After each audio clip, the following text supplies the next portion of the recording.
MAMI TV Choice bu mi eng tabiriba khwai pumnamakpu Mary Laishram amadi Yumnam Jessica ikoknona khurumjari ngasisu MAMI TV na MAMI TV Choice bu miyamgi damakta puduna laksari adongi pukningna khoidaba isai khanbada natana adongi pukningda fawba awaba nungaitaba phongdokpagi tanja adusu lawbiyu Chahi natraga thakhaida masing thingamdana pokliba jibasing asidagi aikhoi miyoibana karigidamak masing helibano asengba makni karigidamak aikhoi miyoibana masing henpham thokpage Karigi hendani aikhoi miyoibadi culture na ngaklo oiduna hinglibani aikhoi miyoibagi marakta angam setuna chana bagi chanabi leite wafam sina culture bu kayada maru oiriba culture yaudaba mishak adudi saga pangkhakni Hauzik live oina sandokchariba aikhoigi program asibu aikhoigi contact number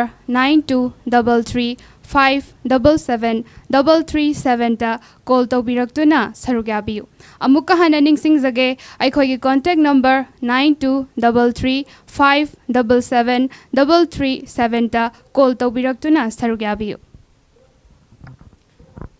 ahan basidi kol ngai boina mama da sai thazaba isayama mayam punna taminasi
Hello MAMI TV Choice ne adongi apamba isai khanbiba yagani kainongi kari bonem sakpa wakhangi horaphamdo yam nungaijai phone tawbirakli sigi minga laifanga muktang thambiyo on tawbilai kaino phangnung makha lekai dagi pungsubam sanathoi Sanathoy makha lekai dagi sanathoy isaina bonyamna sakpa wakhalgi haurakpham Sanathoy tai hujikse Sanathoy se kai sinpham paibirige ai je simamje som thabak chatli hai tai suba ado Sanathoy isai se mati amtang ngangbira udana Hello isai je phadre ne yam nungaijai Sanathoy na aikhoigi MAMI TV Choice ta call tawbiraktuna adongi apamba isai khanbirakba yam nungaijai ado Sanathoy aikhoigi MAMI TV na sandokchariba program singse Sanathoy se karam ba program yengbige program je sum mamakta sum mix power sum loi yengudi yenge sum thabak chapanina yengo tamju kya phangdaba karamba khuthangda yengbige MAMI TV je hajiko sum yeninga sum yengwai na kaino ha sum try tawrai na han ju try phangongdaba ꯑꯗꯣ ꯁꯅꯥꯊꯣꯏ ꯍꯧꯖꯤꯛ ꯃꯃꯤ TV choice ꯌꯦꯡꯕꯤꯔꯤꯁꯦ ꯌꯨꯇ꯭ꯌꯨꯕꯇꯒꯤꯔ ꯐꯦꯁꯕꯨꯛꯇꯒꯤꯔ ꯅꯠꯇ꯭ꯔꯒ ꯀꯦꯕꯜꯒꯤ ꯈꯨꯠꯊꯥꯡꯗꯒꯤ ꯌꯦꯡꯕꯤꯕ꯭ꯔꯥ? ꯀꯦꯕꯜꯒꯤ ꯈꯨꯠꯊꯥꯡꯗꯒꯤ ꯌꯥꯝ ꯅꯨꯡꯉꯥꯏꯖꯩ ꯁꯅꯥꯊꯣꯏ ꯃꯃꯤ TV ꯆꯣꯏꯁꯀꯤ ꯈꯨꯗꯣꯡꯆꯥꯕꯁꯦ ꯂꯧꯔꯒ ꯁꯅꯥꯊꯣꯏ ꯄꯨꯛꯅꯤꯡꯗ ꯐꯥꯎꯕ ꯑꯄꯥꯝꯕꯗꯨꯁꯨ ꯊꯝꯕꯤꯌꯨ꯫ ꯑꯩ ꯄꯨꯛꯅꯤꯡ ꯐꯥꯎꯕꯁꯦ ꯀꯩ ꯍꯥꯏꯗꯣꯏꯅꯣ ꯈꯪꯗꯦ ꯍꯧꯖꯤꯛ ꯂꯩꯕ ꯁꯤꯆꯨꯋꯦꯁꯟ ꯏꯔꯥꯡꯁꯦ ꯂꯥꯟꯁꯤꯒꯤ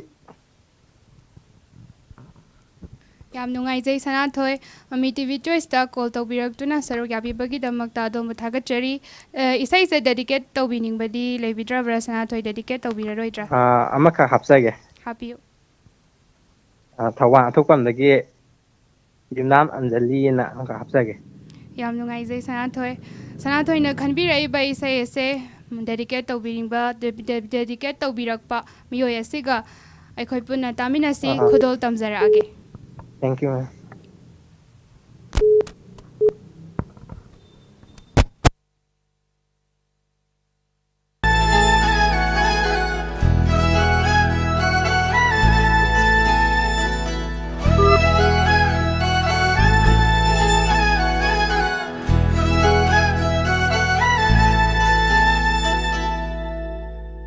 ꯋꯥꯈꯜꯒꯤ ꯍꯧꯔꯛꯐꯝ ꯑꯣꯏꯕꯅ ꯅꯣꯡꯃꯇꯁꯨ ꯀꯥꯎꯗ꯭ꯔꯕ ꯅꯍꯥꯛꯄꯨ ꯑꯩꯅ ꯀꯔꯝꯅ ꯅꯤꯡꯁꯤꯡꯒꯅꯤ ꯆꯥꯡꯌꯦꯡ ꯇꯧꯒꯦ ꯈꯜꯂꯗꯨꯅ ꯏꯃꯤꯠ ꯑꯁꯦ ꯎꯏꯁꯤꯜꯂꯕꯁꯨ ꯅꯪꯇꯒꯤ ꯁꯛꯇꯝꯅꯤ ꯎꯔꯤꯕ ꯊꯃꯣꯏꯗ ꯂꯣꯠꯇꯨꯅ ꯂꯩꯈ꯭ꯔꯕ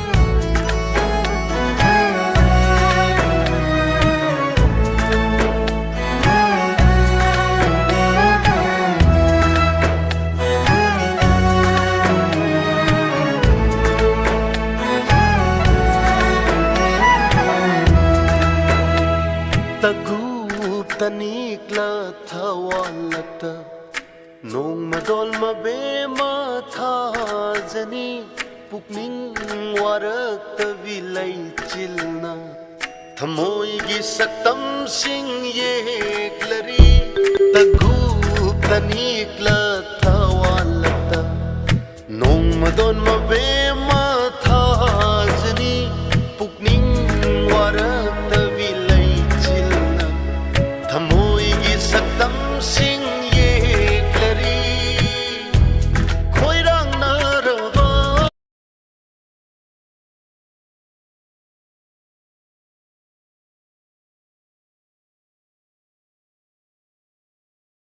यानी यानी करम इसाई ओइबिरबनो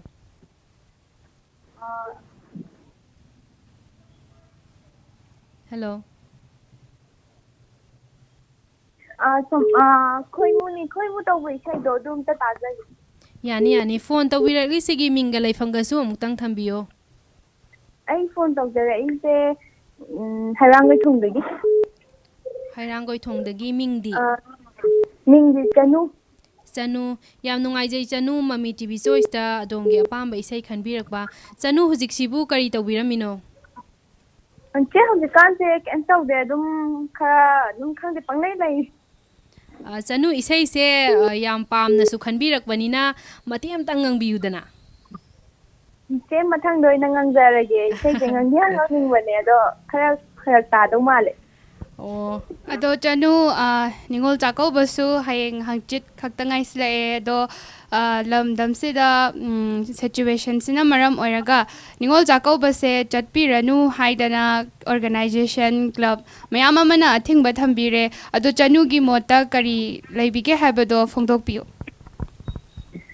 ꯑꯩꯁꯨ ꯑꯗꯨꯝ ꯍꯥꯏꯗꯤ ꯅꯤꯉꯣꯜ ꯆꯥꯛꯀꯧꯕꯁꯦ ꯆꯠꯂꯔꯣꯏ ꯂꯦꯞꯄꯅꯤ ꯍꯥꯏꯗꯤ ꯏꯔꯥꯡꯁꯤꯅ ꯃꯔꯝ ꯑꯣꯏꯔꯀꯥꯟꯗ ꯂꯥꯟꯗ ꯍꯥꯏꯗꯤ ꯑꯩꯈꯣꯏꯒꯤ ꯏꯔꯥꯡꯁꯤꯅ ꯃꯔꯝ ꯑꯣꯏꯔꯀꯥꯟꯗ ꯊꯋꯥꯏ ꯊꯥꯈ꯭ꯔꯕ ꯑꯩꯈꯣꯏ ꯏꯕꯨꯡ ꯏꯄ꯭ꯋꯥ ꯑꯗꯒꯤꯗꯤ ꯏꯆꯦ ꯏꯆꯟ ꯃꯣꯏ ꯃꯌꯥꯝꯗꯨꯒꯤꯗꯃꯛꯇ ꯍꯥꯏꯗꯤ ꯑꯩꯈꯣꯏ ꯑꯩꯉꯣꯟꯗꯁꯨ ꯅꯨꯡꯉꯥꯏꯇꯕ ꯐꯥꯎꯖꯩꯑꯕ ꯑꯗꯨꯗꯨꯅ ꯑꯗꯨꯝ ꯍꯥꯏꯗꯤ ꯏꯁꯥꯒꯤ ꯌꯨꯝꯗ ꯊꯣꯛꯄꯅꯦ ꯈꯟꯖꯔꯀꯥꯟꯗ ꯅꯤꯉꯣꯜ ꯆꯥꯛꯀꯧꯕꯁꯦ ꯆꯠꯆꯔꯔꯣꯏꯒꯦꯅ ꯈꯟꯖꯩ ꯌꯥꯝ ꯅꯨꯡꯉꯥꯏꯖꯩ ꯆꯅꯨ ꯅꯤꯡꯉꯣꯜ ꯆꯥꯛꯀꯧꯕꯁꯤꯗꯤ ꯃꯇꯨꯡꯗꯁꯨ ꯆꯥꯃꯔꯛ ꯍꯦꯟꯅ ꯂꯩꯔꯤ ꯅꯠꯇ꯭ꯔꯥ ꯃꯇꯨꯡꯗ ꯑꯗꯨꯝ ꯆꯠꯂꯒ ꯂꯣꯏꯔꯦ ꯑꯗꯣ ꯆꯅꯨꯅ ꯈꯟꯕꯤꯔꯛꯂꯤꯕ ꯏꯁꯩꯁꯦ ꯗꯦꯗꯤꯀꯦꯠ ꯇꯧꯕꯤꯅꯤꯡꯕꯁꯤꯡꯁꯨ ꯍꯥꯏꯕꯤꯌꯨ ꯑꯗꯨꯝ ꯍꯧꯖꯤꯛ ꯇꯪꯗꯨ ꯂꯩꯇꯥꯗꯅ ꯂꯩꯔꯤꯕ ꯑꯩꯈꯣꯏꯒꯤ ꯏꯔꯥꯡꯁꯤꯗ ꯑꯗꯨꯝ ꯃꯌꯥꯝ ꯄꯨꯝꯅꯃꯛ ꯑꯋꯥꯕ ꯄꯣꯊꯥꯕ ꯑꯣꯏꯅ ꯑꯗꯨꯝ ꯃꯌꯥꯝ ꯄꯨꯝꯅꯃꯛꯀꯒ ꯑꯗꯨꯝ ꯇꯥꯃꯤꯟꯅꯖꯔꯒꯦ ꯌꯥꯝ ꯅꯨꯡꯉꯥꯏꯖꯩ ꯆꯅꯨ ꯃꯇꯨꯡꯗꯁꯨ ꯃꯃꯤ ꯇꯤꯚꯤ ꯆꯣꯏꯁꯇ ꯀꯣꯜ ꯇꯧꯕꯤꯔꯛꯇꯨꯅ ꯁꯔꯨꯛ ꯌꯥꯕꯤꯌꯨ ꯉꯁꯤ ꯆꯅꯨꯅ ꯈꯟꯕꯤꯔꯛꯂꯤꯕ ꯏꯁꯩ ꯑꯁꯤ ꯃꯌꯥꯝꯗ ꯈꯨꯗꯣꯜ ꯇꯧꯖꯔꯒꯦ ꯃꯌꯥꯝ ꯄꯨꯟꯅ ꯇꯥꯃꯤꯟꯅꯔꯁꯤ ꯌꯥꯝ ꯅꯨꯡꯉꯥꯏꯖꯔꯦ ꯁꯤ ꯊꯝꯖꯔꯦ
ꯀꯩꯅꯣꯒꯤ ꯏꯁꯩ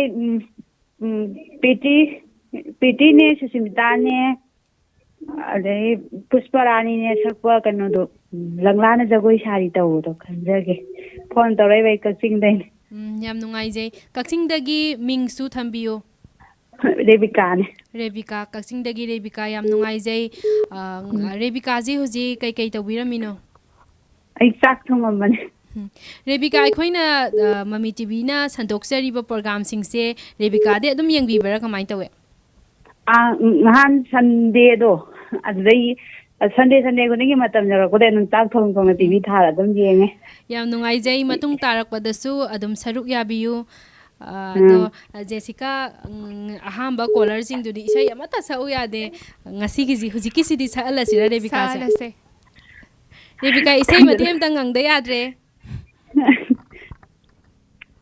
ꯑꯁ ꯈꯪꯗꯦꯗ ꯄꯥꯈꯠꯄ ꯀꯩꯕꯣꯏ ꯑꯗꯨꯝ ꯏꯁꯩꯒ ꯀꯥꯎꯈ꯭ꯔꯦ ꯉꯪꯕꯤꯔꯛꯑꯣ ꯔꯦꯕꯤꯀꯥ ꯃꯌꯥꯝ ꯄꯨꯟꯅ ꯇꯥꯃꯤꯟꯅꯁꯦ ꯃꯇꯦꯛ ꯑꯃꯇꯪ ꯃꯀꯣꯛꯇꯩꯅꯗꯁꯨ ꯁꯛꯂꯛꯑꯒꯦ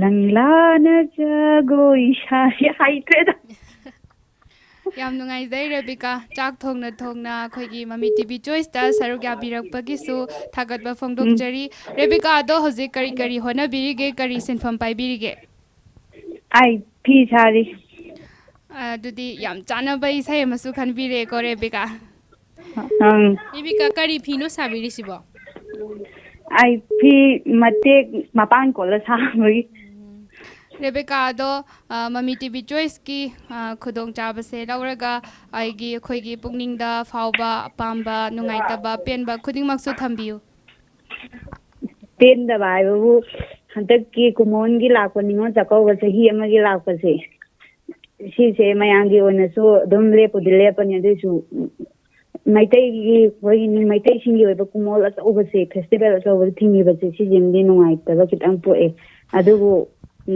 ꯂꯩꯕꯥꯛꯁꯤꯒꯤ ꯏꯔꯥꯡꯁꯤꯒꯤ ꯈꯜꯂꯒꯁꯨ ꯄꯦꯟꯊꯣꯛꯑꯦ ꯌꯥꯝ ꯅꯨꯡꯉꯥꯏꯖꯩ ꯑꯗꯣꯝꯒꯤ ꯄꯨꯛꯅꯤꯡꯗ ꯐꯥꯎꯕ ꯐꯣꯡꯗꯣꯛꯄꯤꯕ ꯆꯥꯛꯀꯧꯕꯁꯤꯗꯤ ꯃꯇꯨꯡꯗ ꯆꯥꯝꯃꯔꯛ ꯑꯩꯈꯣꯏ ꯑꯗꯨꯝ ꯍꯔꯥꯎ ꯇꯌꯥꯝꯅ ꯁꯔꯨꯛ ꯌꯥꯔꯒ ꯂꯣꯏꯔꯦꯗ ꯅꯠꯇ꯭ꯔꯥ ꯍꯣꯏ ꯑꯗꯨ ꯈꯜꯂꯒꯁꯨ ꯄꯦꯟꯊꯣꯛꯑꯦ ꯑꯗꯒꯤ ꯔꯤꯂꯤꯐ ꯀꯦꯝꯗ ꯂꯩꯔꯤꯕ ꯏꯆꯤꯜ ꯏꯅꯥꯎ ꯃꯌꯥꯝꯒꯤꯁꯨ ꯈꯜꯂꯦ ꯑꯗꯩ ꯑꯩꯈꯣꯏꯒ ꯃꯣꯏꯒ ꯁꯣꯛꯅꯕ ꯂꯥꯟꯁꯨ ꯑꯣꯏꯕꯅꯤꯅꯀꯣ ꯇꯪꯗꯨ ꯂꯩꯇꯥꯕ ꯄꯣꯔꯛꯇ꯭ꯔꯤꯐꯥꯎꯗꯤ ꯂꯦꯞꯄꯁꯦꯅ ꯑꯩꯈꯣꯏꯁꯨ ꯈꯜꯂꯦ ꯌꯥꯝ ꯅꯨꯡꯉꯥꯏꯖꯩ ꯃꯔꯨꯞꯅ ꯈꯟꯕꯤꯔꯛꯄ ꯏꯁꯩ ꯃꯌꯥꯝ ꯄꯨꯟꯅ ꯈꯨꯗꯣꯜ ꯇꯥꯃꯤꯟꯅꯔꯁꯤ ꯈꯨꯗꯣꯜ ꯇꯧꯖꯔꯛꯂꯒꯦ Katarinja Tanolang panasa Kabukong na chay duna Ningo sa banlay tingbi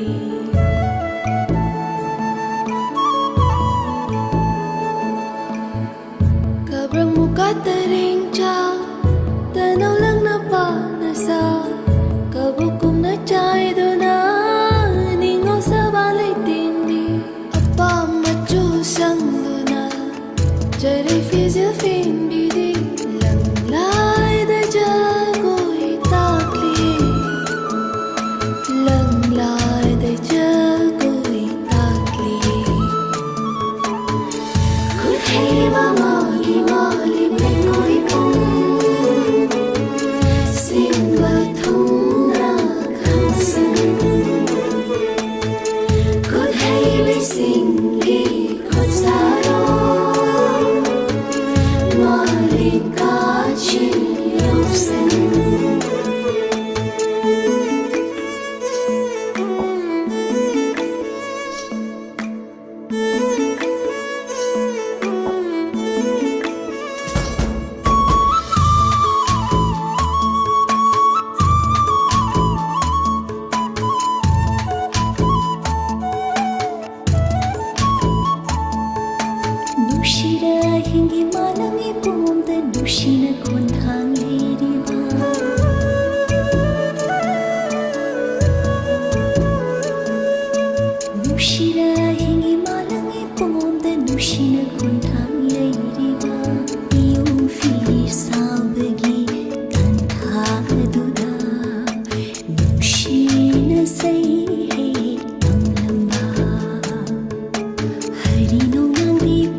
sakpa film na kanodagi Mr. Kharangi chendaba yaro haba isaidu tajagira ꯌꯥꯝ ꯃꯔꯤꯛ ꯆꯨꯝꯅ ꯍꯥꯏꯕꯤꯔꯛꯑꯦ ꯏꯁꯩ ꯐꯤꯂꯝ ꯏꯁꯩ ꯈꯟꯕꯤꯔꯛꯏꯁꯦ ꯃꯤꯡꯒ ꯂꯩꯐꯝꯒ ꯍꯥꯟꯅ ꯑꯃꯨꯛꯇ ꯊꯝꯕꯤꯌꯨ Moirangdagi punsiba hobijam ꯃꯣꯏꯔꯥꯡꯗꯒꯤ ꯍꯥꯎꯕꯤꯖꯝ ꯄꯨꯟꯁꯤꯕ ꯃꯃꯤ ꯇꯤꯚꯤ ꯆꯣꯏꯁꯁꯦ ꯀꯔꯤꯒꯤ ꯈꯨꯠꯊꯥꯡꯗꯒꯤ ꯌꯦꯡꯕꯤꯒꯦ ꯐꯦꯁꯕꯨꯛꯇꯒꯤ ꯌꯦꯡꯕꯤꯕ꯭ꯔꯥ ꯌꯨꯇ꯭ꯌꯨꯕꯇꯒꯤ ꯌꯦꯡꯕꯤꯕ꯭ꯔꯥ ꯅꯠꯇ꯭ꯔꯒ ꯀꯦꯕꯜꯒꯤ ꯈꯨꯠꯊꯥꯡꯗꯒꯤ ꯌꯦꯡꯕꯤꯕ꯭ꯔꯥ YouTube-tagi yengjab ꯌꯥꯝ ꯅꯨꯡꯉꯥꯏꯖꯩ ꯑꯗꯨ ꯄꯨꯟꯁꯤꯕ ꯏꯁꯩꯁꯦ ꯃꯇꯦꯛ ꯑꯃꯇ ꯉꯪꯕꯤꯌꯨ ꯄꯨꯟꯁꯤꯕ aiji isaise kaya sakpa hitaba ꯍꯩꯇ꯭ꯔꯁꯨ ꯑꯩꯈꯣꯏ ꯃꯌꯥꯝ ꯄꯨꯟꯅ ꯇꯥꯃꯤꯟꯅꯁꯦ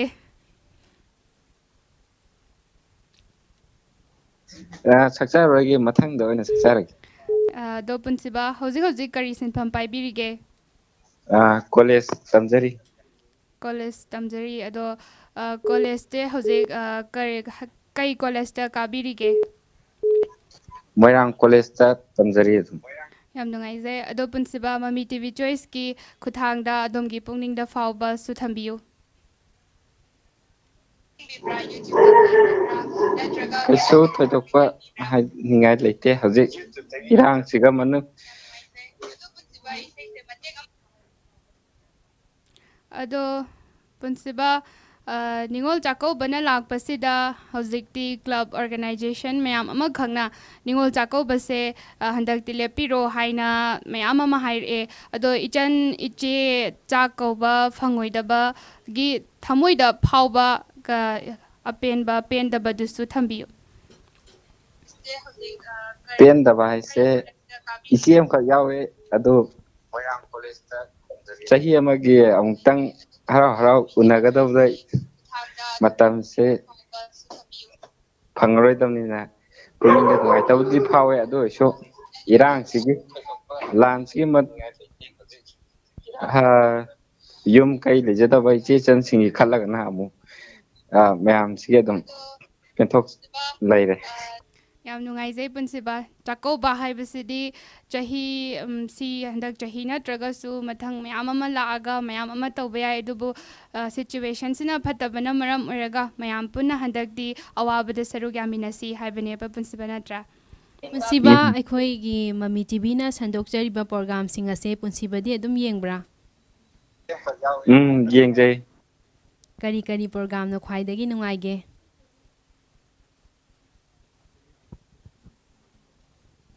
ꯍꯜꯂꯣ ꯍꯜꯂꯣ ꯌꯥꯝ ꯅꯨꯡꯉꯥꯏꯖꯩ ꯃꯣꯏꯔꯥꯡꯗꯒꯤ ꯄꯨꯟꯁꯤꯕꯅ ꯏꯁꯩ ꯈꯟꯕꯤꯔꯝꯕꯒꯤꯗꯃꯛꯇꯁꯨ ꯄꯨꯟꯁꯤꯕꯅ ꯈꯟꯕꯤꯔꯛꯂꯤꯕ ꯏꯁꯩ ꯑꯁꯦ ꯈꯨꯗꯣꯜ ꯇꯧꯖꯔꯒꯦ ꯃꯌꯥꯝ ꯄꯨꯟꯅ ꯇꯥꯃꯤꯟꯅꯔꯁꯤ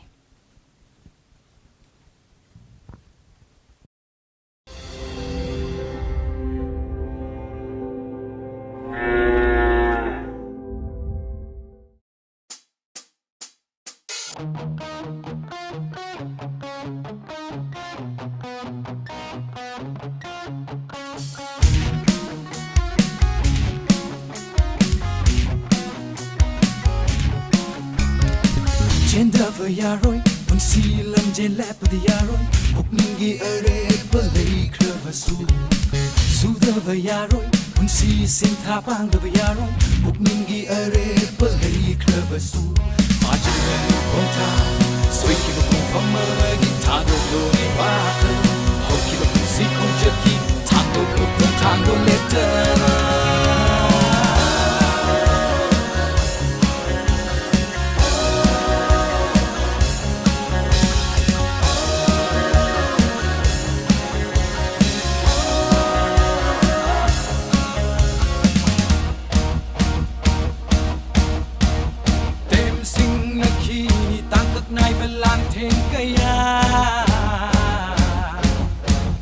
ꯑꯣꯏꯔꯛꯂꯅꯤ ꯊꯧꯅꯥ ꯄꯨꯟꯁꯤꯒꯤ ꯅꯣꯡꯂꯩ ꯑꯀꯟꯕ ꯀꯌꯥꯅ ꯇꯦꯝꯁꯤꯡꯅꯈꯤꯅꯤ ꯇꯥꯡꯀꯛ ꯅꯥꯏꯕ ꯂꯥꯟꯊꯦꯡ ꯀꯌꯥ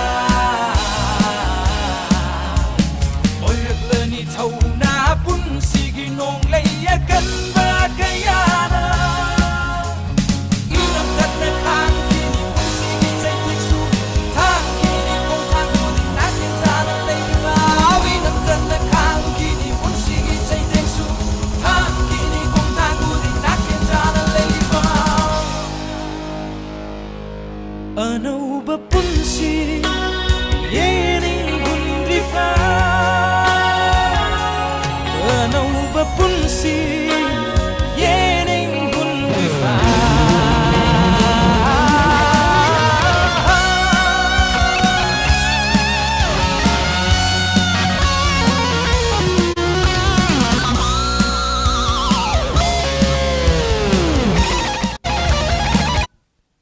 Hello.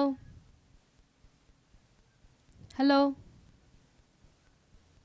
Mami TV Choice ne adongi apamba isai khanbiyo.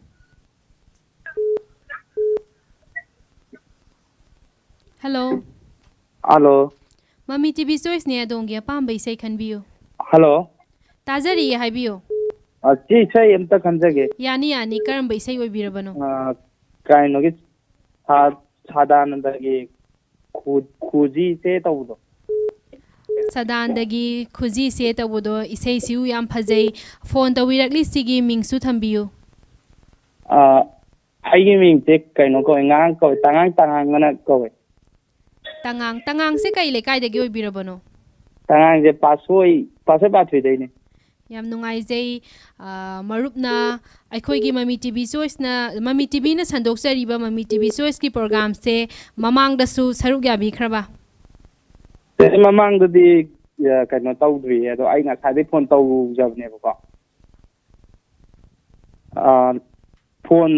ꯐꯣन ꯇꯧꯖꯕꯅꯦꯕꯀꯣ ꯉꯁꯥꯏꯒꯤ ꯑꯗꯣ ꯐꯣꯟ ꯐꯪꯗꯕ ꯉꯁꯥꯏꯒꯤ ꯌꯥꯝ ꯅꯨꯡꯉꯥꯏꯖꯩ ꯍꯧꯖꯤꯛꯇꯤ ꯐꯪꯂꯦꯗꯅ ꯑꯗꯣ ꯏꯁꯩꯁꯦ ꯈꯨꯖꯤꯁꯦ ꯇꯧꯔꯤꯕ ꯏꯁꯩꯁꯦ ꯌꯥꯝꯅ ꯐꯖꯈꯤꯕ ꯏꯁꯩꯅꯦ ꯈꯨꯖꯤꯁꯦ ꯇꯧꯔꯤꯕ ꯏꯁꯩꯁꯦ ꯑꯗꯣꯝꯗꯒ ꯄꯥꯟꯕ ꯌꯥꯎꯕꯤꯕ꯭ꯔꯣ ꯀꯃꯥꯏꯅ ꯇꯧꯒꯦ ꯌꯥꯎꯗꯦꯗ ꯁꯨꯝ ꯄꯥꯝꯖꯕ ꯑꯗꯣ ꯃꯇꯦꯛ ꯑꯃꯇꯪ ꯉꯪꯕꯤꯔꯛꯑꯣ ꯀꯩꯅꯣꯗꯩ ꯑꯣꯏꯅ ꯉꯥꯡꯉꯛꯑꯒꯦ ꯃꯔꯛꯇꯒꯤ ꯌꯥꯏꯌꯦ ꯃꯔꯛꯇꯒꯤ ꯑꯣꯏꯔꯁꯨ ꯉꯪꯕꯤꯔꯛꯑꯣ ꯌꯥꯏ ꯌꯥꯏ ꯈꯨꯗꯣꯜꯒꯤ ꯑꯥꯔꯊ ꯈꯪꯗꯅ ꯂꯧꯁꯤꯟꯕꯤꯗ꯭ꯔꯕ ꯀꯔꯤꯒꯨꯝꯕ ꯋꯥꯔꯧꯍꯧꯔꯅꯤ ꯊꯃꯣꯏꯁꯤꯅ ꯁ꯭ꯋꯥꯏꯗ ꯂꯣꯏꯁꯤꯟꯖꯔꯒꯦ ꯏꯁꯩꯁꯦ ꯌꯥꯝ ꯐꯖꯕ ꯇꯥꯡꯀꯛ ꯃꯇꯦꯛ ꯑꯃ ꯂꯧꯈꯠꯂꯒ ꯁꯛꯂꯩꯀꯣ ꯖꯦꯁꯤꯀꯥ ꯌꯥꯝꯅ ꯃꯔꯧ ꯂꯩꯕ ꯇꯥꯡꯀꯛ ꯑꯃ ꯂꯧꯈꯠꯂꯛꯑꯒ ꯌꯥꯝ ꯅꯨꯡꯉꯥꯏꯖꯩ ꯏꯁꯩꯁꯨ ꯐꯖꯕ ꯑꯃ ꯈꯟꯕꯤꯔꯛꯂꯦ ꯃꯌꯥꯝ ꯄꯨꯟꯅ ꯏꯁꯩꯁꯦ ꯈꯨꯗꯣꯜ ꯇꯧꯖꯔꯛꯂꯒꯦ ꯄꯨꯟꯅ ꯇꯥꯃꯤꯟꯅꯔꯁꯤ thank you thank you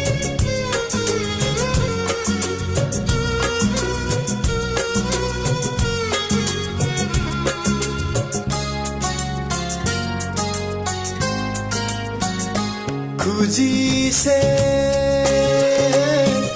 तमलबनी नंगोंदा नुंसी खुदोल पोइना खुजीसे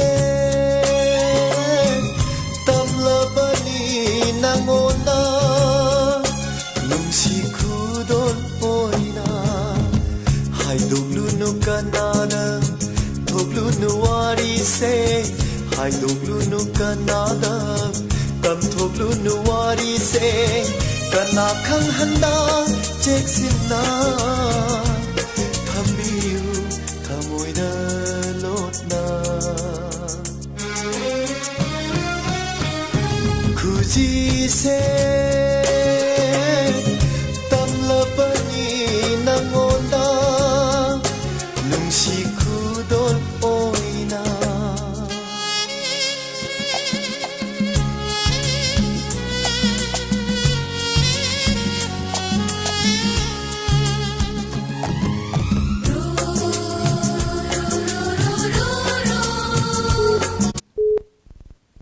hello hello mummy TV चॉइसने अदोंगी अपाम्बा इसे खनबियो ꯆꯦꯁꯤ ꯑꯩꯈꯣꯏ ꯀꯨꯀꯤ ꯂꯦꯟꯒꯤ ꯏꯁꯩ ꯁꯨꯝ ꯈꯟꯕ ꯌꯥꯒꯗ꯭ꯔꯣ ꯌꯥꯏ ꯌꯥꯏ ꯀꯩꯁꯨ ꯀꯥꯏꯗꯦ ꯈꯟꯕꯤꯌꯨ ꯀꯔꯝꯕ ꯏꯁꯩ ꯑꯣꯏꯕꯤꯔꯕꯅꯣ ꯀꯨꯀꯤ ꯂꯦꯟ ꯅꯝꯕꯔ 8ꯀꯤ ꯏꯁꯩꯗꯣ ꯑꯝꯇ ꯇꯥꯖꯒꯦꯅꯦ ꯏꯁꯩꯒꯤ ꯑꯍꯧꯕꯁꯦ ꯍꯥꯏꯐꯦꯠꯇꯪ ꯍꯥꯏꯕꯤꯔꯛꯄ ꯌꯥꯒꯗ꯭ꯔꯥ ꯉꯥꯏꯔꯤꯕꯅꯦ ꯇꯧꯕ ꯏꯁꯩꯗꯣ ꯁꯤꯅꯧꯗꯣ ꯌꯥꯝ ꯅꯨꯡꯉꯥꯏꯖꯩ ꯀꯣꯜ ꯇꯧꯕꯤꯔꯛꯂꯤꯁꯤꯒꯤ ꯃꯤꯡꯒ ꯂꯩꯐꯝꯒꯁꯨ ꯊꯝꯕꯤꯌꯨ ꯑꯩꯒꯤ ꯃꯤꯡ ꯔꯣꯕꯤꯆꯟꯗ꯭ꯔ ꯂꯥꯏꯁ꯭ꯔꯝꯕꯩ ꯑꯋꯥꯡ ꯈꯨꯅꯧ ꯃꯅꯤꯡ ꯂꯩꯀꯥꯏꯗꯒꯤꯅꯤ ꯔꯣꯕꯤꯆꯟꯗ꯭ꯔ ꯂꯥꯏꯁ꯭ꯔꯝ ꯌꯥꯝ ꯅꯨꯡꯉꯥꯏꯖꯩ ꯔꯣꯕꯤꯆꯟꯗ꯭ꯔ ꯑꯩꯈꯣꯏꯒꯤ ꯃꯃꯤ ꯇꯤꯚꯤꯅ ꯁꯟꯗꯣꯛꯆꯔꯤꯕ ꯄ꯭ꯔꯣꯒ꯭ꯔꯥꯝꯁꯤꯡ ꯑꯁꯦ ꯑꯗꯨꯝ ꯂꯦꯞꯇꯅ ꯌꯦꯡꯕꯤꯕꯔꯥ ꯀꯃꯥꯏꯅ ꯇꯧꯏ ꯌꯦꯡꯕꯤꯔꯒꯅ ꯀꯔꯝꯕ ꯄ꯭ꯔꯣꯒ꯭ꯔꯥꯝꯅ ꯅꯨꯡꯉꯥꯏꯕꯤꯒꯦ ꯍꯥꯏꯕꯤꯌꯨ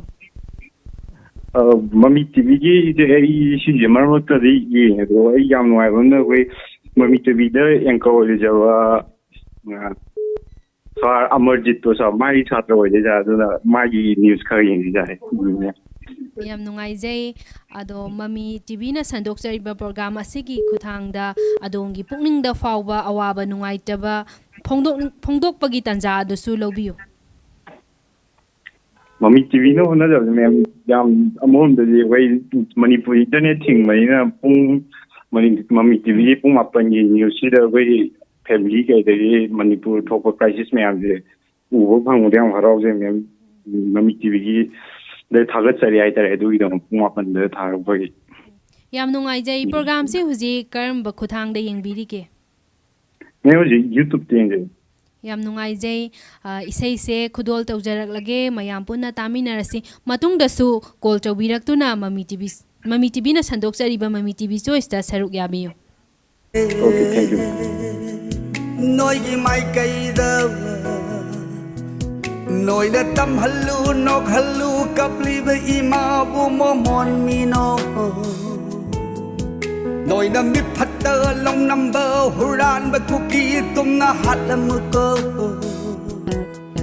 Loi na tâm halu no khalu kapli wa ima bu mo mon mi no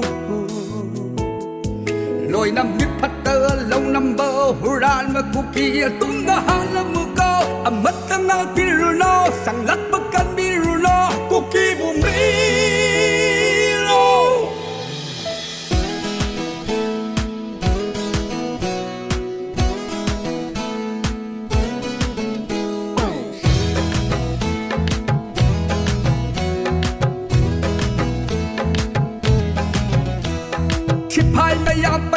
si kari tau doi na ba phal don tham jali si kai dau dau ri bana mai ta ilam india na sai na oi na urabra pakistan ni khalla za la delhi now ai khoi se mai tai si na nuclear bomb sa bahira madika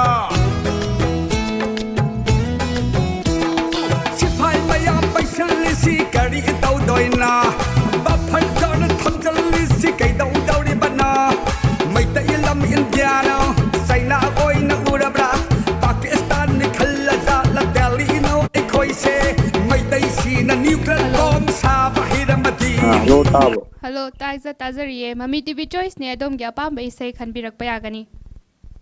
isai ama anjage tawni sadananda na sakwa ngandiro nangna thamoi atiyada haido Yam nungai je. Isai se am phajadra. Phaze. Yam nungai je do isai se mate am tangang birak pa yagadro. isai yam kana hakiyo do haket nang teragan ngandiro nang thamoi atiya thamoi atiyada ai lendrawa kunma tha hay tro ha Yam nungai jai ado isai su yam phajana sakpi gre minga laifam gadi thambidriba maliko. Minga laifam ga muta haibiyu. rolling go Roni. rolling Rolin kai lamdagi no. mai bom la kai de Maibam lai kai degi Rolin. Rolin hojik hojik kari hoda birige. hojik ai thawak hojopati tawde do tek tek kha kha sum honai Yam nungai je ado Rolin akhoigi Mami TV Choice na hojik sandokjari ba Mami TV na sandokjari ba Mami TV Choice ki program se kari gi khuthang degi yengbige Rolin. youtube te yeng YouTube tagi yeng biyam nungai je matung dasu dum sarug yabiro Mami TV Choice asida ado Rolin Mami TV Choice ki khudong chaba se lauraga adom gi pugding da fauba apamba pendaba nungai taba khuding maksu thambiu do de ai ha am ta ro phone de di yaw de do Rolin dedicate tawbining ba mi di hapira roidra dedicate tong me jeni je saungari aduna thara ta de yam nungai Rolin adudi khudol tamjarage Rolin na khanbirak pai sai se mayam punna taminarasi khudol tawjarage Biraro nangna thamoi atiyada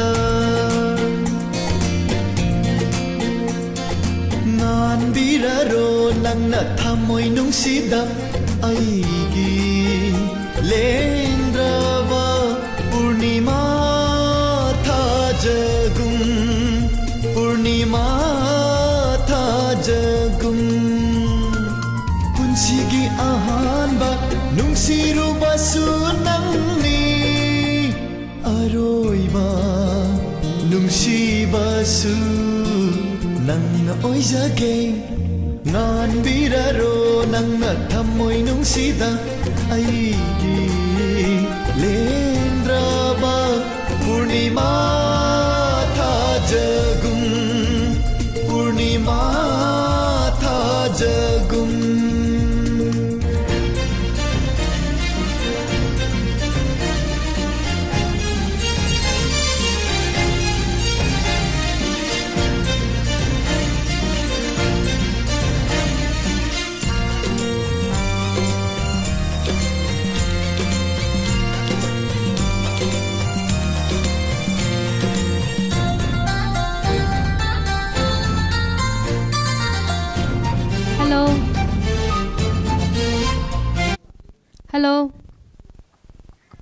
Mami TV Choice ne adongi apamba isay khanbiyo. Oh, yang tahu. Hello. Hello, Tajay. Yani adongi apamba isay khanbiyo. Isay kanogi pusparani na sakwa pagi wakal na ama didi na amat. Isay se yamna phajai isay sibu somda marupta panbibaga yawbro. Ay yawde sum isay mai yam phajaba yam pamjaba haitare. Isay su yam phajaba ma khanbire ado minga laifanga so hana mukta thambiyo. Mingje kongba ite kontinue dagi neha. Yam nungaijai marup isay se makha tana mati amta gangangbiyo. Wakalna ama didina ama masibu punci hai dura arembani pumnamak miwoiba ina loy jaragi meda Yam nungaijai neha aikoigi Mami TV na sandokchariba program sing ase neha so adum yengbibara kamdawi. yengbadi hana mamangdadi adum yengamebo ko meda ado handa khara irang khara lego sida kano ai ya dar wi ning dena sni yengi de don han de gi kano to de yarom bade to hin Nomaizing khudingi aikoina sandoksariba Mami TV Choice ki program se matung dasu nehana adum call to biraktuna saruk yabiyo. ang adum tawra ni meda Jessica neha je isay yam haitro. Hai khon se am phajai. Ado neha hoji kari hona birige. Madam ai kachu thai do ba to je sum pisalo tha to raga sum kana housewife oina leijari Kari fino sabiri sibo neha.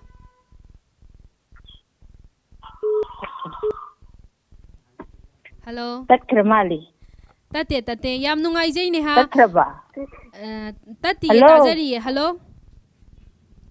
Hello. do vi tat kare Yam nungaijai neha.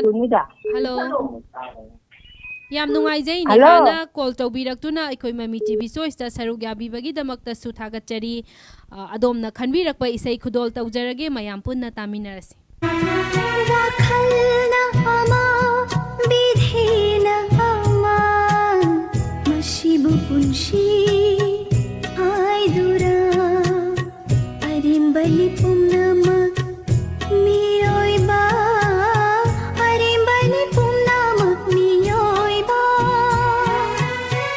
nasunlangi shagacharuba ashana kai khabada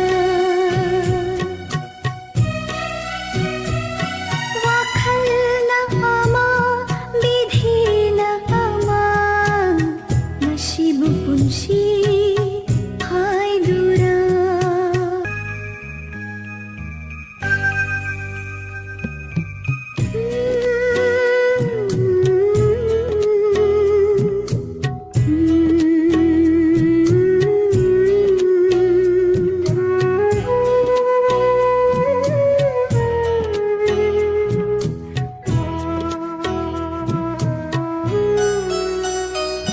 Nungshi minukshu nupiramba oiram lengai sidi kapnaba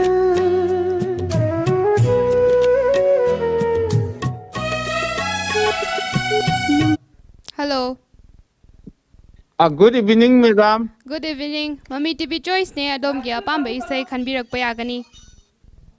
Madam, I Nongibunga Yang Palidagi, Nongpoma Mangonzao Koje, Aina Tazaning Vishaina, Atiagi Minok film dagi, Ranbi Tonana Sakpa. Hazaida, Pakchaida, Sunaida, Nasumse, my tonga. I don't do Tazage, madam.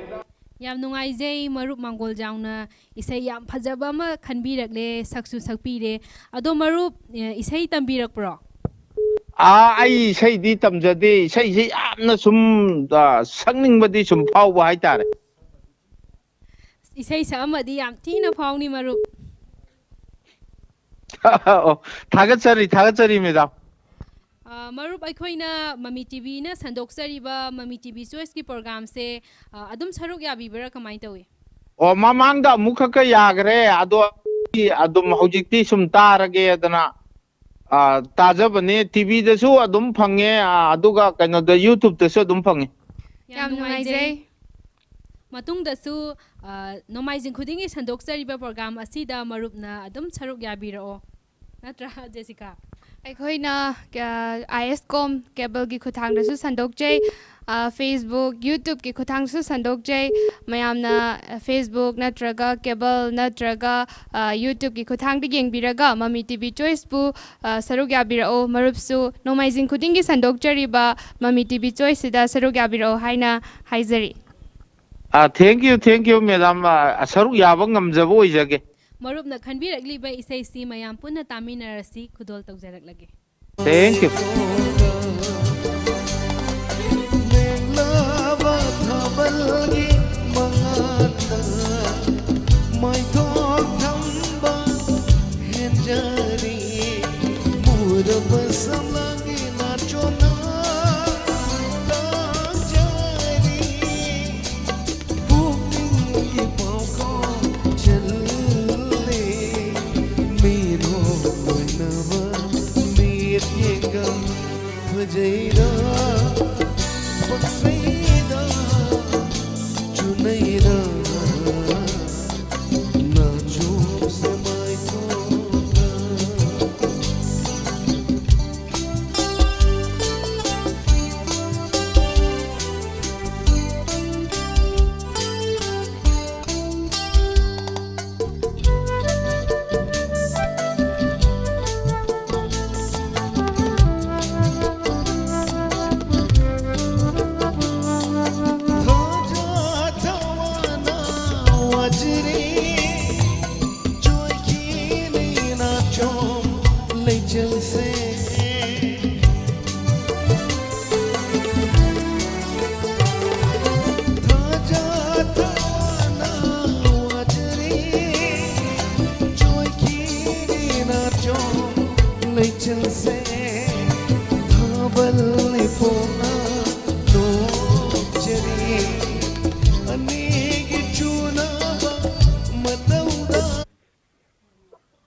Hello. Hello. Hello, Mami TV Choice ne adonge apamba isai khanbiyo. Oh, Madam Mami TV. Jage. Yani khanbiyo. Nang khoi lan pam di khona net na sakpado. ꯂꯥꯟ ꯄꯥꯝꯗꯦ ꯍꯥꯏꯕ ꯏꯁꯩꯗꯣ. Lan pam di ai khoi. ꯃꯇꯦꯛ ꯑꯃꯇ ꯉꯪꯕꯤꯔꯛꯑꯣ. Taina thiba ya thawai hakcha ingminaringai nungsinasi haibda madam tin tajaba. Yam nungaijai isai se yamna phajai ko Jessica. Isai hana tambirakpro? Isai de madam tamjade pamda bai tare madam gi senior je thai gi ai je sum yengba ada ai gi timing je kra ga na pai khala ga deno khang da ai se lamgin jung a cheng da ba de sum pen da pun tang ti cheng da ne 44 minutes hu gre ko madam gi na dai gi isai je ta na bo hone ba da ko di ti sai jin tang gi na ta hau ra gi hai da amta khala ra gi na lamgin du de nga le je tin da ya khan da na hang ai ji ba.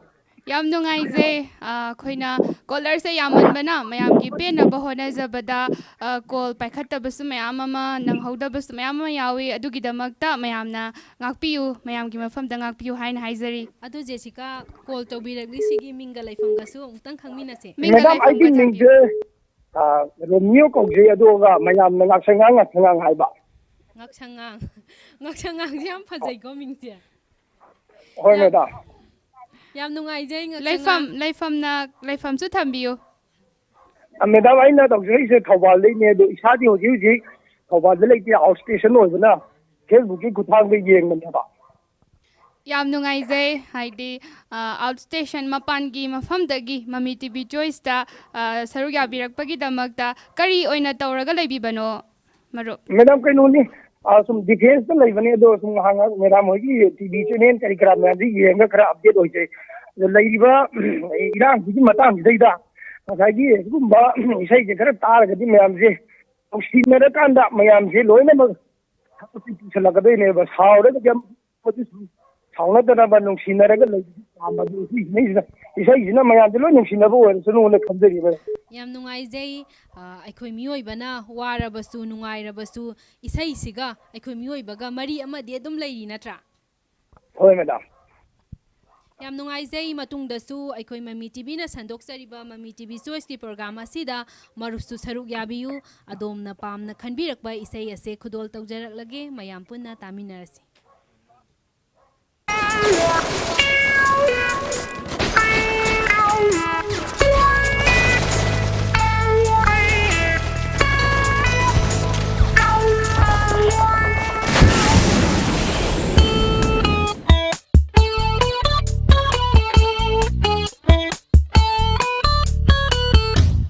ꯀꯥꯏꯅꯈꯤꯕ ꯌꯥꯏ ꯊꯋꯥꯏ ꯍꯛꯆꯥꯡ ꯍꯤꯡꯃꯤꯟꯅꯔꯤꯉꯩ ꯅꯨꯡꯁꯤꯅꯍꯧ ꯁꯣꯏꯔꯣꯏ ꯅꯣꯡꯃꯗꯤ ꯆꯠꯈꯤꯒꯅꯤ ꯁꯪꯁꯥꯔꯁꯤꯗꯒꯤ ꯂꯥꯏꯔꯝꯂꯦꯟꯗ ꯀꯥꯏꯅꯈꯤꯕ ꯌꯥꯏ ꯊꯋꯥꯏ ꯍꯛꯆꯥꯡ ꯍꯤꯡꯃꯤꯟꯅꯔꯤꯉꯩ ꯃꯤꯀꯨꯝꯃꯇꯪ ꯅꯨꯡꯁꯤꯅꯁꯤ ꯍꯤꯡꯃꯤꯟꯅꯁꯤ ꯁꯥꯟꯇꯤ ꯁꯥꯟꯇꯤ ꯂꯧꯃꯤꯟꯅꯁꯤ ꯅꯨꯡꯁꯤꯅꯁꯤ ꯍꯤꯡꯃꯤꯟꯅꯁꯤ ꯁꯥꯟꯇꯤ ꯁꯥꯟꯇꯤ ꯂꯧꯃꯤꯟꯅꯁꯤ ꯂꯥꯟ ꯄꯥꯝꯗꯦ ꯑꯩꯈꯣꯏ ꯍꯤꯡꯃꯤꯟꯅꯔꯁꯤ ꯑꯩꯈꯣꯏ ꯄꯨꯟꯅ ꯁꯥꯟꯃꯤꯟꯅꯔꯁꯤ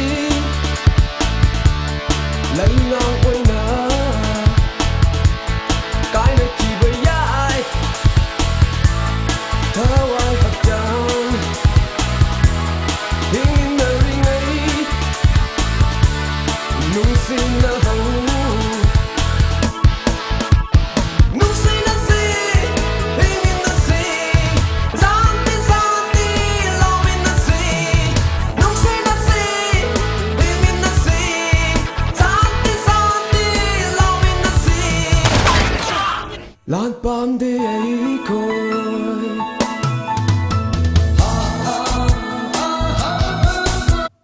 Hello. Hello. Hello. Hello.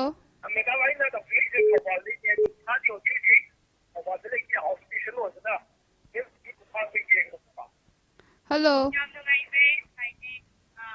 Mami TV Choice ni adom ge apamba isai khanbirakpa yagani.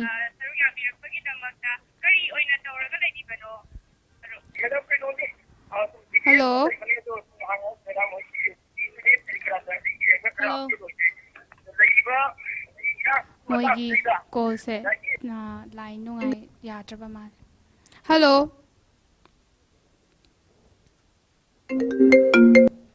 Hello. Hello, madam. Mami TV Choice ni adom ge apamba isai khanbirakpa yagani. Oh, Sanaton Saramana Sakpa, Konjen Filamgi, Awabada Awaba Piu, Nungaibada Nungaiba Hapwa, Bishay doing Tajang and City, ma'am. Isai khanbira isai mingalai from gamukta thambiu. Ma'am, I Pumpatagi Rosni. Porompatagi Rosni hauzik kari kari senpham paibiri bage. Madam, I guess you thought over the Yumda Dum Lajari. Cha ising di chabira bro. Madam Chaka dito Chaksa toga awa potha boina Mami TV Choice ta sarog yabirakpane natra. Oh, Mani, Madam TV, some top the Midam program, the whole Ramba. Jessica ꯏꯁꯩꯁꯤ ꯌꯥꯝ ꯅꯨꯡꯉꯥꯏꯗꯣꯏ ꯃꯥꯜꯂꯤꯀꯣ ꯌꯥꯝꯅ ꯍꯥꯏꯗꯤ ꯃꯇꯝꯁꯤꯒ ꯆꯥꯟꯅꯕ ꯌꯥꯝ ꯅꯨꯡꯉꯥꯏꯕ ꯏꯁꯩ ꯑꯃ ꯈꯟꯕꯤꯔꯦ ꯑꯗꯣ ꯃꯔꯨꯞ ꯃꯇꯦꯛ ꯑꯃꯇꯪ ꯉꯪꯕꯤꯔꯛꯑꯣ ꯃꯔꯨꯞꯅ ꯈꯟꯕꯤꯔꯛꯏꯕ ꯏꯁꯩꯁꯦ Young Jaggy, Madam.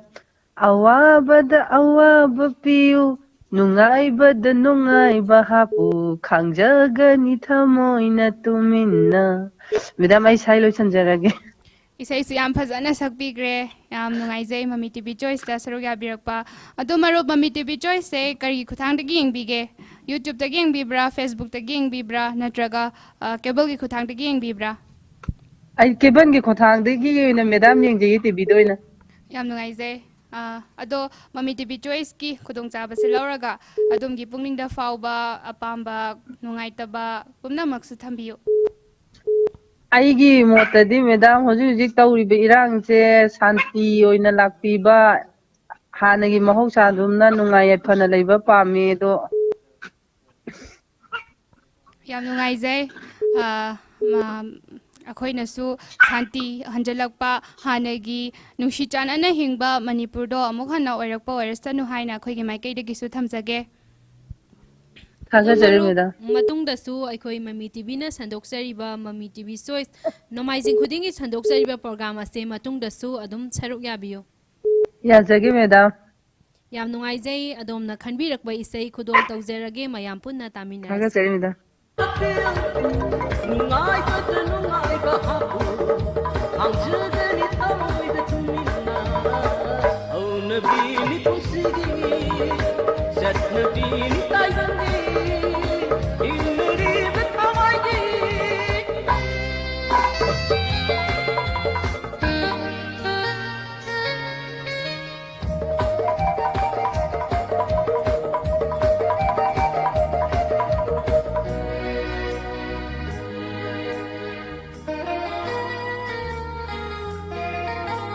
थमोगी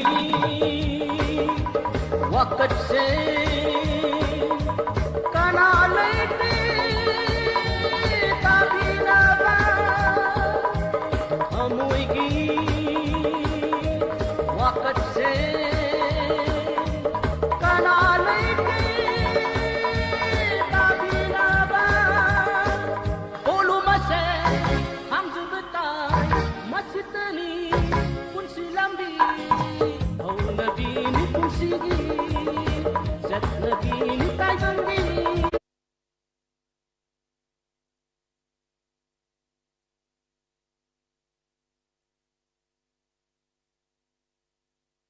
ꯇꯧꯖꯔꯤꯕ ꯑꯩ ꯁꯤꯡꯖꯃꯩꯗꯒꯤ Sushil Saikhom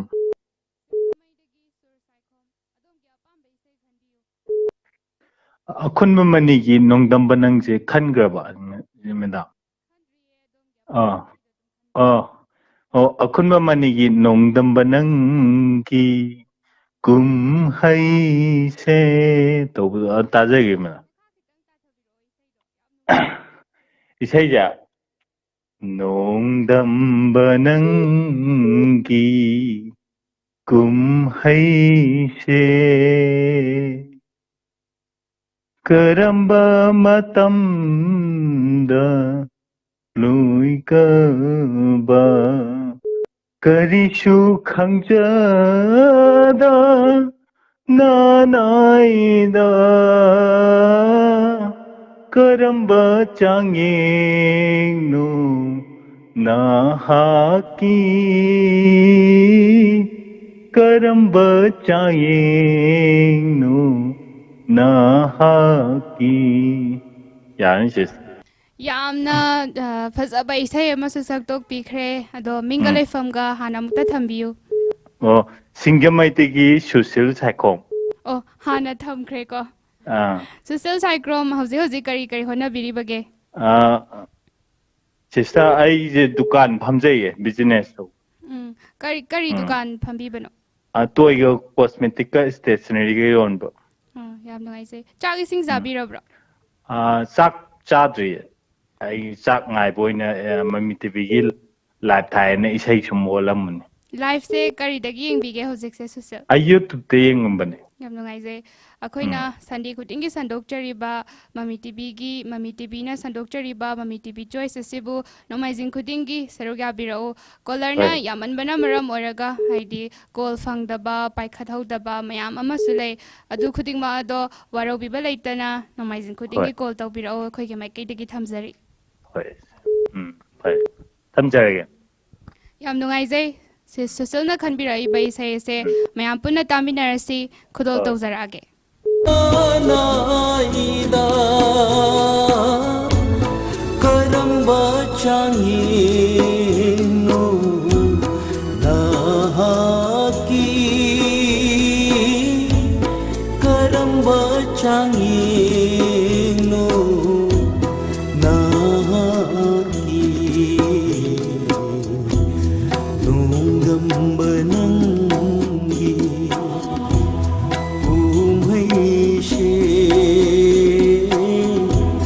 karamba matamda loigawa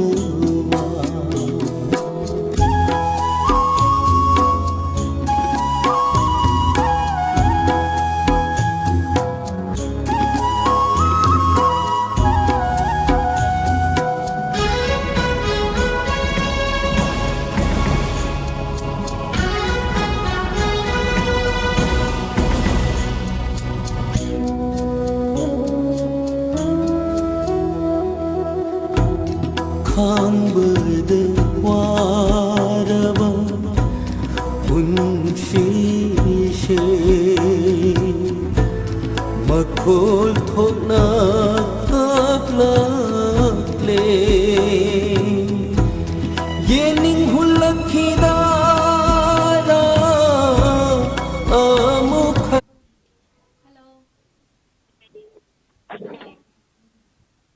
Mami TV Source ne adongi apamba isay kanbiyo. Hello.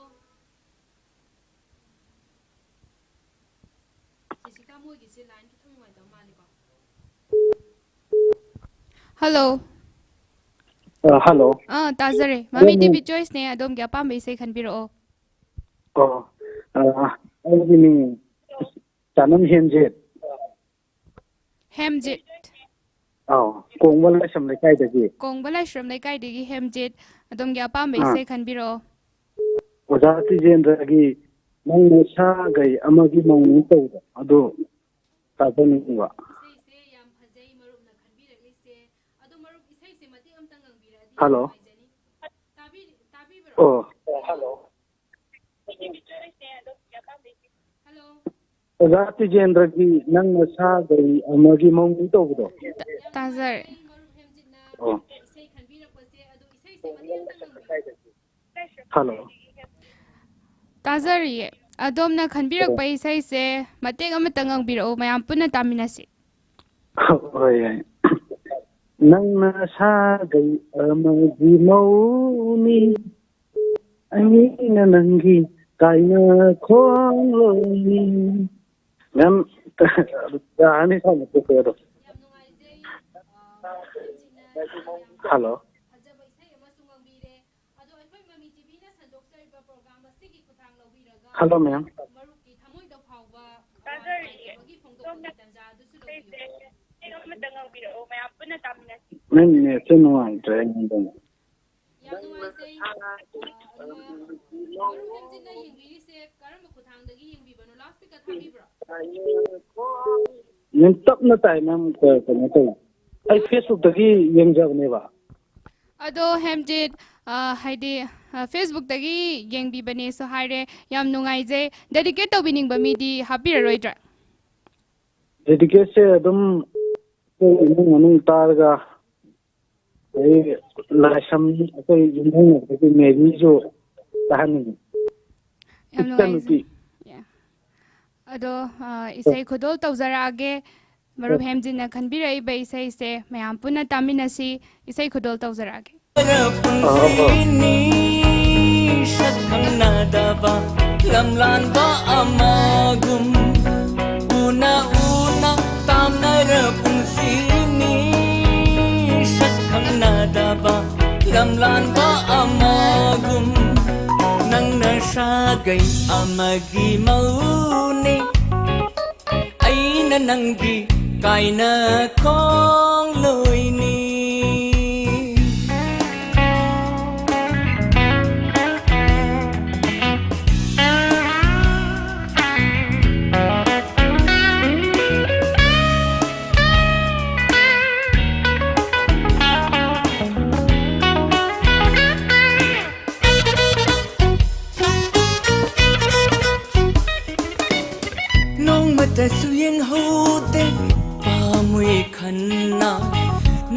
mai thong imit sina pena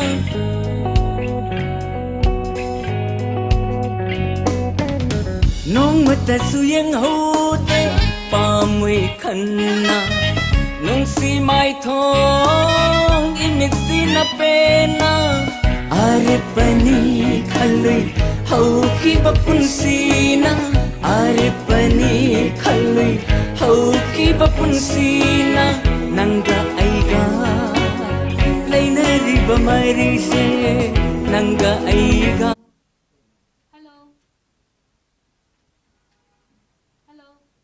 Hello. Good evening, ma'am. Good evening. Mami TV Choice ne adom gya pam be isai khanbirak payagani.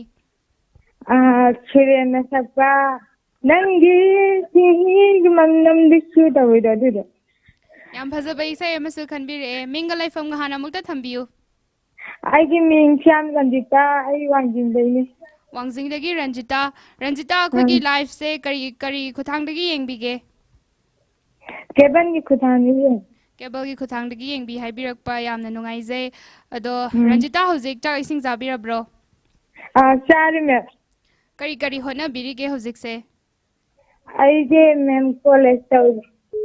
College tawri so hai do Mary Ranjita se isai mate masan se. Adudi Ranjita isai mate amtang khudol tawbiro mayam puna tamina se. Hoi mem haide gi mate tangang jerake. Nangi kingi manam disu ki banida na padi tinki bana chom disu ispa bakta banida akha ta ja lagi me yam nungaijai Ranjita yam thauna phana isai se yam phajana ngangbibagi damakta su thagachari ado aikhoina nomaijin khudingi sandoksari ba program asida Ranjita su leptana saruk yabiyu ado Ranjita isai se dedicate tawbiningba mi layagadi hapiyu. How we mean it.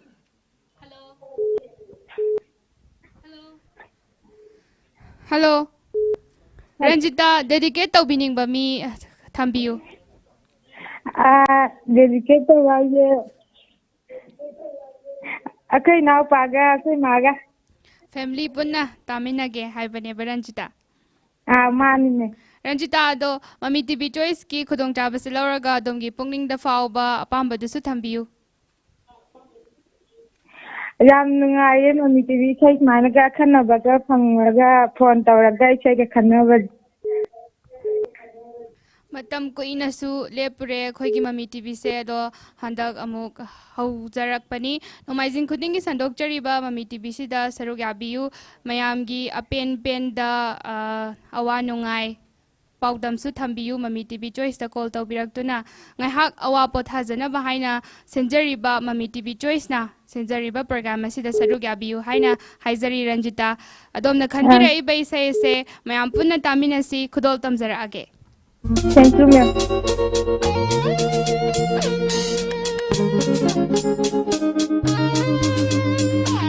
Nangi jinghi manam dusu nungsibanida napada chinkibana chom dusu ipakta pakchabanida Nangi jinghi manam dusu nungsibanida napada chinkibana chom dusu ipakta pakchabanida Yenglu khudingda hukning ihuta hukida atiya khena paikiba urok pareng du safajabanida Teng tuk to winangi kwangda yetkiba sanabundu su pakjabanida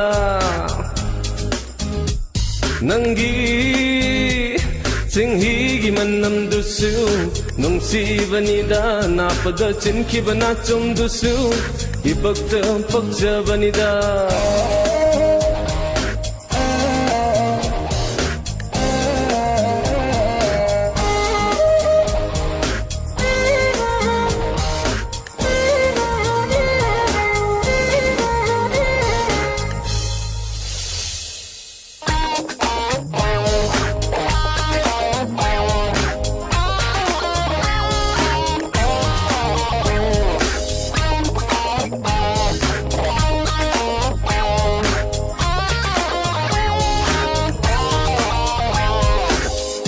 ꯇꯞꯆꯕꯤ ꯅꯪꯒꯤ ꯅꯠꯇꯧꯅꯤ ꯇꯝꯖꯅꯤꯡꯉꯥꯏ ꯑꯣꯏꯔꯤꯕꯤ Meitei ꯆꯥꯅꯨꯅꯤ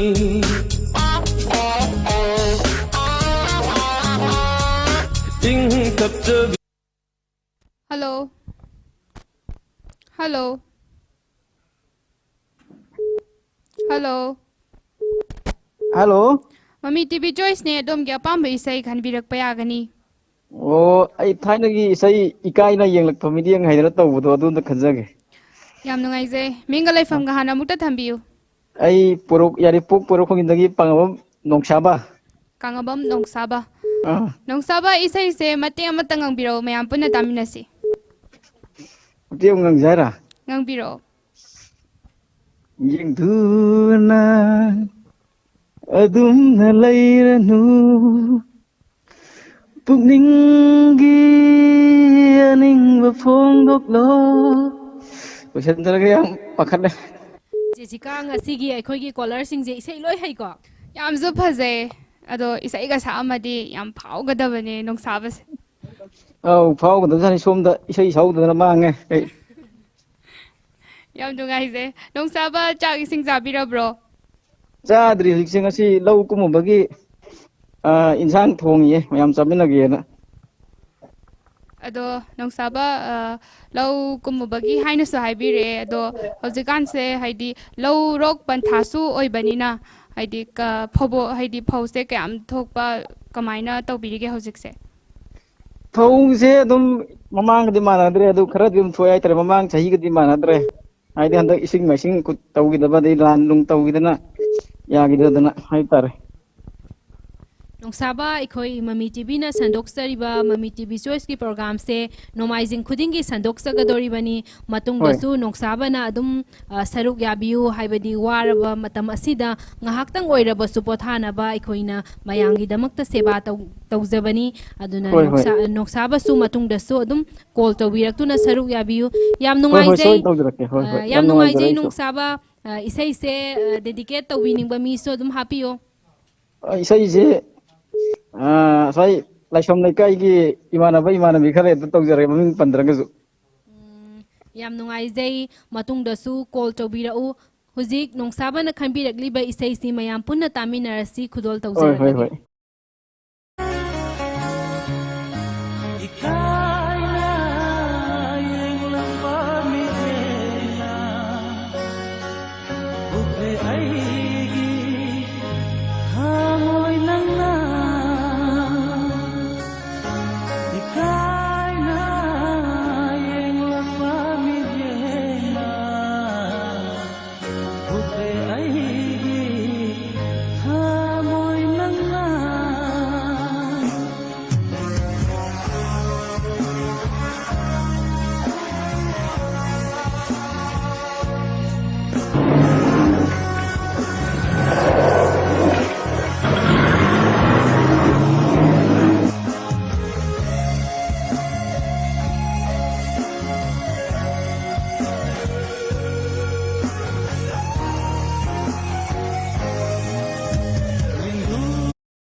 Matam isai khandiro ngasige yada yaye marupna apamba isai ama hekta khanbiyo adi bullet to thabirkera yam nungaijai thajarake phone tawbirakli sigi minga laifanggasu khanghanbiyo khuraidagi anandi moirang them hujipu kai tawbirami bano program yengamine yam nungaijai aikoina sandokjaiba program ase adum leptana yengbibara anandi yenge karamba program nadi khwaidagi nungaige anandi program je kanu sigi program jidang ne aya matam da yenge je atai yengba pana phangdi yam nungaijai Mami TV na sandokjariba Mami TV Choice ki program asigi khudong saba lobiraga anandi gi pukning da fawba awaba nungaitaba phongdokpagi tanja dusu lobiyo ngasigi oinadi phongdok jararoige yam nungaijai isai se mating amtang ngangbiba yagadra anandi ꯉꯪꯖꯔꯔꯣꯏꯒꯦ ꯑꯗꯨꯗꯤ ꯌꯥꯝ ꯅꯨꯡꯉꯥꯏꯖꯩ ꯃꯇꯨꯡꯗꯁꯨ ꯃꯃꯤ TV ꯆꯣꯏꯁꯅ ꯁꯟꯗꯣꯛꯆꯔꯤꯕ programme ꯑꯁꯤꯗ call ꯇꯧꯕꯤꯔꯛꯇꯨꯅ ꯁꯔꯨꯛ ꯌꯥꯕꯤꯌꯨ ꯑꯗꯣꯝꯅ ꯈꯟꯕꯤꯔꯛꯂꯤꯕ ꯏꯁꯩ ꯑꯁꯤ ꯈꯨꯗꯣꯜ ꯇꯧꯖꯔꯛꯂꯒꯦ ꯃꯌꯥꯝ ꯄꯨꯟꯅ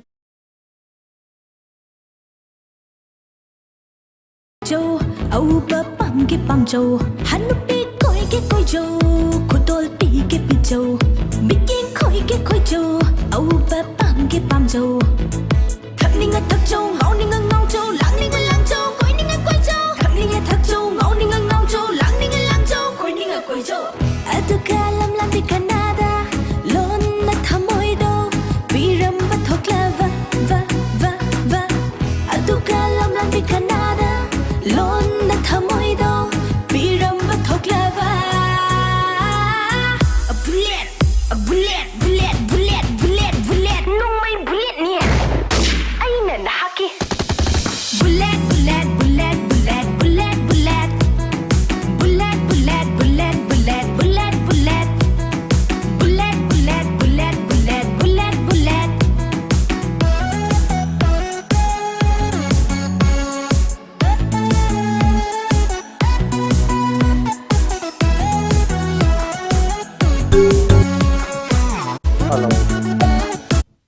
Hello. ꯃꯃꯤ ꯇꯤꯚꯤ ꯆꯣꯏꯁꯅꯤ ꯑꯗꯣꯝꯒꯤ ꯑꯄꯥꯝꯕ ꯏꯁꯩ ꯈꯟꯕꯤꯌꯨ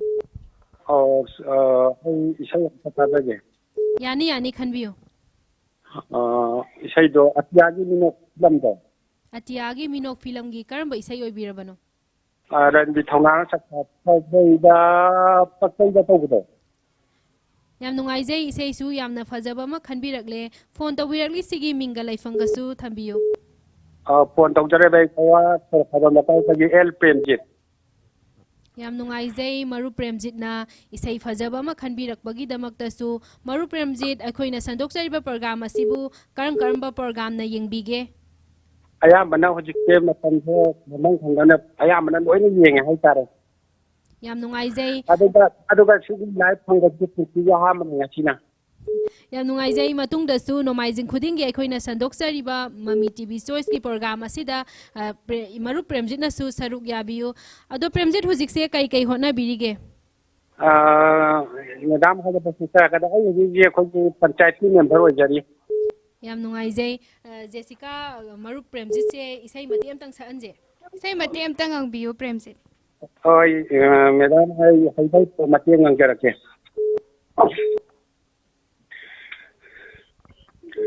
ꯐꯖꯩꯗ ꯄꯛꯆꯩꯗ 나촌 마이통가 정나 벌써 그러면 낙수가 득득하더라고. ꯌꯥꯝ ꯐꯖꯔꯀꯥꯟꯗ ꯏꯁꯩꯁꯦ ꯀꯥꯎꯈ꯭ꯔꯦ ꯖꯦꯁꯤꯀꯥ ꯑꯗꯣ ꯀꯣꯂꯔꯁꯦ ꯌꯥꯝꯃꯟꯕꯅ ꯃꯔꯨꯞ ꯏꯁꯩꯁꯦ ꯑꯩꯈꯣꯏꯅ ꯐꯨꯜ ꯊꯥꯕꯗꯤ ꯉꯝꯖꯗ꯭रे ꯀꯣꯂꯔꯁꯦ ꯃꯌꯥꯝꯒꯤ ꯄꯦꯟꯅꯕ ꯍꯣꯠꯅꯕꯗ ꯀꯣꯂꯔꯁꯦ ꯌꯥꯝꯃꯟꯕꯅ ꯃꯔꯝ ꯑꯣꯏꯔꯒ ꯏꯁꯩꯁꯦ ꯁꯥꯡꯅ ꯊꯥꯕ ꯉꯝꯖꯗꯕꯒꯤꯗꯃꯛꯇ ꯃꯌꯥꯝꯗ ꯉꯥꯛꯄꯤꯌꯨ ꯑꯩꯈꯣꯏꯒꯤ ꯃꯥꯏꯀꯩꯗꯒꯤ ꯉꯥꯛꯄꯤꯌꯨ ꯍꯥꯏꯅ ꯍꯥꯏꯖꯔꯤ ꯑꯗꯣ ꯗꯦꯗꯤꯀꯦꯠ ꯇꯧꯕꯤꯅꯤꯡꯕ ꯃꯤꯒꯗꯤ ꯍꯥꯞꯄꯤꯔꯔꯣꯏꯗ꯭ꯔꯥ ꯃꯔꯨꯞ ꯗꯦꯗꯤꯀꯦꯠꯁꯦ ꯑꯩꯒꯤ ꯀꯩꯅꯣꯗꯣ ꯑꯩꯒꯤ ꯋꯥꯏꯐꯇ ꯑꯣꯏꯅ ꯑꯗꯨꯝ ꯇꯧꯖꯔꯒꯦ ꯌꯥꯝ ꯅꯨꯡꯉꯥꯏꯖꯩ ꯆꯥꯛ ꯏꯁꯤꯡꯗꯤ ꯆꯥꯕꯤꯔꯕ꯭ꯔꯥ ꯆꯥꯛ ꯏꯁꯤꯡꯁꯦ ꯍꯣꯏ ꯍꯣꯠꯅꯖꯔꯦ ꯆꯥꯛ ꯏꯁꯤꯡ ꯆꯥꯔꯕ ꯃꯇꯨꯡꯗ ꯉꯥꯏꯍꯥꯛ ꯑꯋꯥ ꯄꯣꯊꯥꯕ ꯑꯣꯏꯅ ꯃꯃꯤ ꯇꯤꯚꯤ ꯆꯣꯏꯁꯇ ꯁꯔꯨꯛ ꯌꯥꯕꯤꯔꯛꯄꯒꯤꯗꯃꯛꯇ ꯊꯥꯒꯠꯆꯔꯤ ꯏꯁꯩ ꯈꯨꯗꯣꯜ ꯇꯧꯖꯔꯛꯑꯒꯦ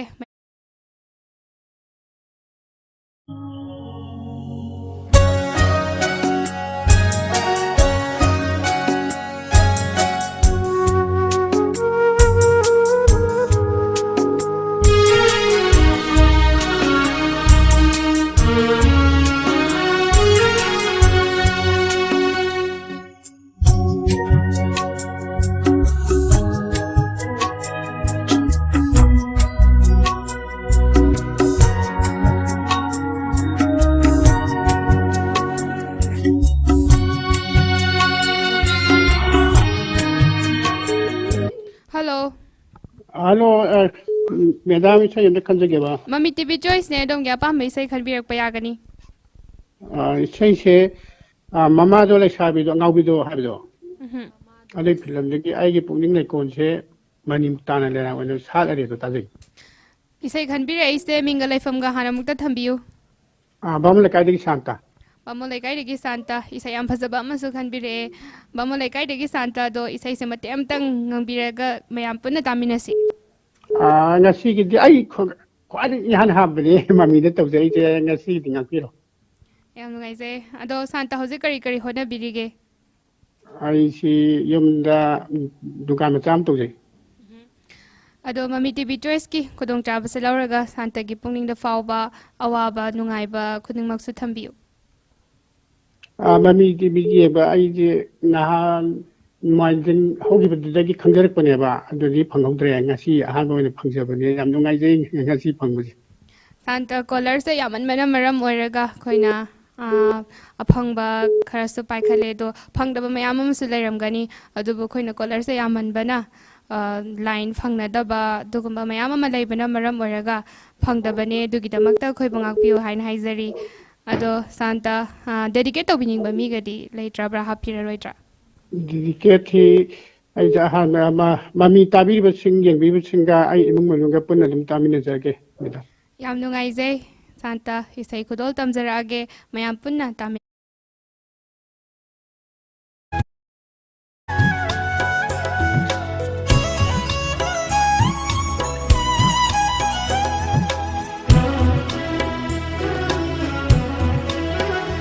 ꯑꯩꯒꯤ ꯄꯨꯛꯅꯤꯡ ꯂꯩꯀꯣꯜꯁꯦ ꯃꯅꯤꯃꯨꯛ ꯇꯥꯅ ꯂꯩꯔꯥꯡ ꯑꯣꯏꯅ ꯁꯥꯠꯂꯔꯦ ꯌꯦꯡꯂꯨ ꯈꯨꯗꯤꯡ ꯅꯪꯒꯤ ꯁꯛꯇꯝ ꯑꯩꯒꯤ ꯊꯃꯣꯏ ꯂꯥꯏꯌꯣꯟꯁꯦ ꯃꯔꯨꯞ ꯁꯥꯁꯤꯟꯅꯕ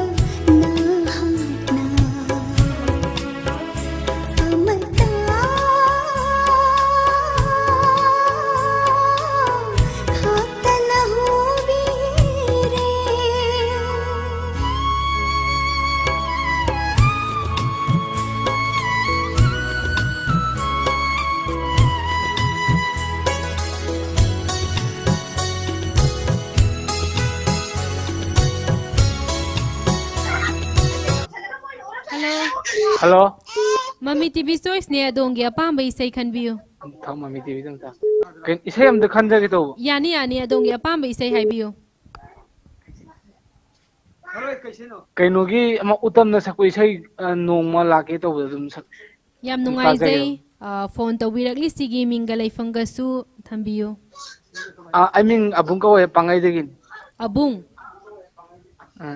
ꯌꯥꯝ ꯅꯨꯡꯉꯥꯏꯖꯩ ꯑꯕꯨꯡ ꯑꯩꯈꯣꯏ ꯃꯃꯤ ꯇꯤꯚꯤꯅ ꯁꯟꯗꯣꯛꯆꯔꯤꯕ ꯄ꯭ꯔꯣꯒ꯭ꯔꯥꯝ ꯑꯁꯦ ꯑꯕꯨꯡ ꯂꯦꯞꯇꯅ ꯌꯦꯡꯕꯤꯕꯔꯥ ꯌꯦꯡꯂꯒꯅ ꯀꯔꯝ ꯀꯔꯝꯕ ꯄ꯭ꯔꯣꯒ꯭ꯔꯥꯝꯅ ꯈ꯭ꯋꯥꯏꯗꯒꯤ ꯅꯨꯡꯉꯥꯏꯕ ꯑꯣꯏꯒꯦ ꯑꯗꯨꯝ ꯌꯦꯡꯉꯦ ꯑꯗꯣ ꯁꯤ ꯅꯣꯡꯃꯥꯏꯖꯤꯡ ꯈꯨꯗꯤꯡ ꯁꯟꯗꯣꯛꯄ ꯃꯃꯤ ꯇꯤꯚꯤ ꯆꯣꯏꯁꯁꯦ ꯁꯤꯅ ꯑꯗꯨꯝ ꯈꯔ ꯅꯨꯡꯉꯥꯏꯕ ꯇꯥꯏꯞ ꯇꯧꯋꯦ ꯑꯩꯉꯣꯟꯗꯗꯤ ꯌꯥꯝ ꯅꯨꯡꯉꯥꯏꯖꯩ ꯑꯩꯈꯣꯏꯅ ꯃꯌꯥꯝꯒꯤ ꯈꯖꯤꯛꯇꯪ ꯑꯣꯏꯔꯕꯁꯨ ꯄꯦꯅꯕ ꯁꯟꯗꯣꯛꯆꯔꯤꯕ ꯄ꯭ꯔꯣꯒ꯭ꯔꯥꯝ ꯑꯁꯤ ꯌꯥꯝꯅ ꯅꯨꯡꯉꯥꯏ ꯍꯥꯏꯕꯤꯕꯒꯤꯗꯃꯛꯇꯁꯨ ꯃꯇꯨꯡꯗꯁꯨ ꯑꯕꯨꯡꯅ ꯑꯩꯈꯣꯏꯅ ꯁꯟꯗꯣꯛꯆꯔꯤꯕ ꯄ꯭ꯔꯣꯒ꯭ꯔꯥꯝ ꯑꯁꯤꯗ ꯁꯔꯨꯛ ꯌꯥꯕꯤꯌꯨ ꯑꯕꯨꯡ ꯏꯁꯩꯁꯦ ꯃꯇꯦꯛ ꯑꯃꯇ ꯉꯪꯕꯤꯕ ꯌꯥꯒꯗ꯭ꯔꯥ ꯑꯗꯣ ꯉꯁꯤꯗꯤ ꯏꯁꯩꯁꯦ ꯉꯪꯉꯔꯣꯏꯒꯦ ꯑꯗꯨꯝ ꯊꯥꯕꯤꯔꯛꯑꯣꯅꯦ ꯍꯥꯏꯕꯗꯤ ꯑꯩ ꯈꯅꯥꯎꯁꯦ ꯅꯨꯡꯉꯥꯏꯇ꯭ꯔꯦꯕ ꯏꯁꯩꯁꯦ ꯑꯕꯨꯡꯗ ꯄꯥꯟꯕꯒ ꯌꯥꯎꯕꯤꯕ꯭ꯔꯣ ꯑꯧ ꯈꯔ ꯄꯥꯝꯖꯕ ꯍꯥꯏꯇꯥꯔꯦ ꯑꯩꯅ ꯑꯗꯣ ꯑꯕꯨꯡ ꯏꯁꯩꯁꯦ ꯑꯩꯈꯣꯏꯅ ꯑꯕꯨꯡꯗ ꯈꯨꯗꯣꯜ ꯇꯧꯖꯕꯒꯤ ꯈꯨꯗꯣꯡ ꯆꯥꯗꯕ ꯈꯤꯇꯪ ꯂꯩꯕꯅ ꯃꯔꯝ ꯑꯣꯏꯔꯒ ꯑꯇꯣꯞꯄ ꯏꯁꯩ ꯑꯃꯇꯪ ꯈꯟꯕꯤꯕ ꯌꯥꯒꯗ꯭ꯔꯕꯣ ꯍꯜꯂꯣ ꯑꯗꯨ ꯇꯥꯔꯒꯗꯤ ꯀꯨꯟꯖꯕꯤꯍꯥꯔꯤꯒꯤ ꯁꯦꯒꯥꯏꯔ ꯐꯤꯖꯦꯠ ꯇꯧꯕꯗꯨꯁꯨ ꯑꯣꯏꯅ ꯈꯟꯖꯔꯒꯦ ꯌꯥꯝ ꯅꯨꯡꯉꯥꯏꯖꯩ ꯑꯕꯨꯡ ꯍꯧꯖꯤꯛꯁꯤꯕꯨ ꯀꯔꯤ ꯀꯔꯤ ꯇꯧꯕꯤꯔꯝꯃꯤꯅꯣ ꯑꯗꯨꯝ ꯁꯤ ꯇꯤꯚꯤ ꯑꯗꯨꯝ ꯌꯦꯡꯉ ꯂꯩꯔꯤ ꯍꯥꯏꯇꯥꯔꯦ ꯑꯩꯈꯣꯏꯅ ꯁꯟꯗꯣꯛꯆꯔꯤꯕ ꯄ꯭ꯔꯣꯒ꯭ꯔꯥꯝ ꯑꯁꯦ ꯀꯔꯝꯕ ꯈꯨꯊꯥꯡꯗ ꯌꯦꯡꯕꯤꯒꯦ ꯑꯕꯨꯡꯕꯣ ꯀꯦꯕꯜꯒꯤꯗ ꯌꯦꯡꯉꯤ ꯌꯥꯝ ꯅꯨꯡꯉꯥꯏꯖꯩ ꯖꯦꯁꯤꯀꯥ ꯀꯣ ꯑꯩꯈꯣꯏꯅ ꯃꯌꯥꯝꯒꯤ ꯈꯤꯇꯪ ꯑꯋꯥꯕ ꯅꯨꯡꯉꯥꯏꯕ ꯄꯣꯊꯥꯅꯕ ꯉꯥꯏꯍꯥꯛ ꯇꯧꯕꯤꯕꯁꯤꯗ ꯁꯔꯨꯛ ꯌꯥꯕꯤꯔꯛꯄꯒꯤꯗꯃꯛꯇ ꯑꯗꯣ ꯑꯕꯨꯡ ꯃꯃꯤ ꯇꯤꯚꯤ ꯆꯣꯏꯁꯀꯤ ꯈꯨꯗꯣꯡꯆꯥꯕꯁꯤ ꯂꯧꯔꯒ ꯑꯗꯣꯝꯒꯤ ꯄꯨꯛꯅꯤꯡꯗ ꯐꯥꯎꯕ ꯑꯋꯥ ꯅꯨꯡꯉꯥꯏꯗꯨꯁꯨ ꯈꯤꯇꯪ ꯊꯝꯕꯤꯌꯨ ꯀꯩ ꯍꯥꯏꯅꯤ ꯍꯧꯖꯤꯛꯁꯦ ꯑꯗꯨꯝ ꯂꯩꯕꯥꯛꯀꯤ ꯏꯔꯥꯡꯁꯨ ꯇꯧꯕꯅꯤꯅ ꯑꯗꯨꯝ ꯑꯋꯥ ꯅꯨꯡꯉꯥꯏ ꯌꯥꯅꯔ ꯑꯗꯨꯝ ꯆꯠꯂꯤ ꯑꯗꯨꯝ ꯍꯥꯏꯇꯥꯔꯦ ꯌꯥꯝ ꯅꯨꯡꯉꯥꯏꯖꯩ ꯑꯩꯈꯣꯏ ꯃꯌꯥꯝ ꯄꯨꯟꯅ ꯋꯥꯃꯤꯟꯅꯔꯦ ꯑꯗꯨꯕꯨ ꯋꯥꯔꯁꯨ ꯃꯌꯥꯝ ꯄꯨꯟꯅ ꯈꯥꯡꯃꯤꯟꯅꯕ ꯇꯥꯔꯦ ꯑꯗꯣꯝꯅ ꯈꯟꯕꯤꯔꯛꯂꯤꯕ ꯏꯁꯩ ꯑꯁꯦ ꯃꯌꯥꯝ ꯄꯨꯟꯅ ꯇꯥꯃꯤꯟꯅꯔꯁꯤ ꯈꯨꯗꯣꯜ ꯇꯧꯖꯔꯛꯂꯒꯦ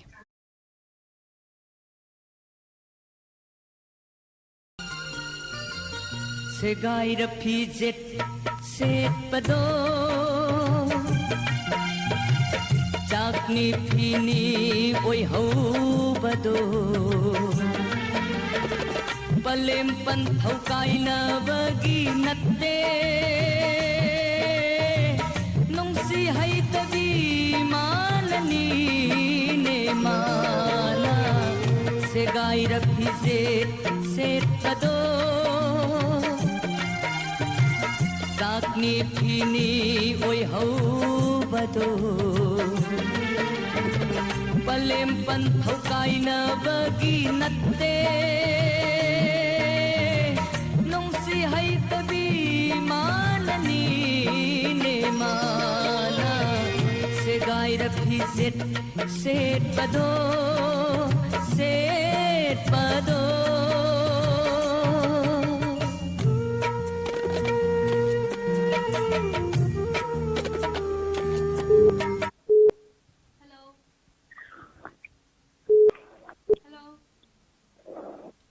MAMI TV Stories ne adongi apamba isai khanbiyo.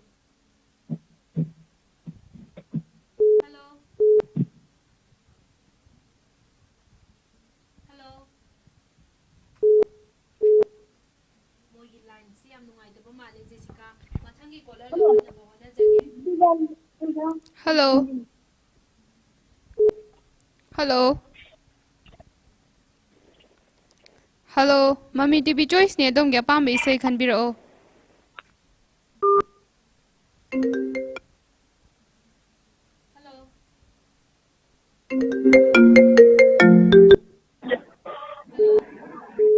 Hello. Hello. Hello. Hello. Hello. Hello. Oh, sabira otare sondingi. Tazare. MAMI TV Choice ne adongi apamba isai khanbiro. Isai je apai khanliya bro. Yae khanbiro adom na apamba isai am hekta khanbirak pa yagani. Kailan tawge na ama film ama nangan nokpa yuni haba isai do duina. Nangna nokpa yengningi haiba film gi isai karamba isai no mate amatang ang biragadi yam nungaizagani. Bonenga kanonga tawu bonenga kanang do. Hello. Bonenga kamaga. Nangna nokpa yengningi. Phone to bira ise mingalai fum gahana mukta thambiu. Kongma la kam kai dagi mega. Kongma la shram lai kai dagi mega. Mega huzik se kari hona biri ge mega. Kaba macha ka taw sum mai.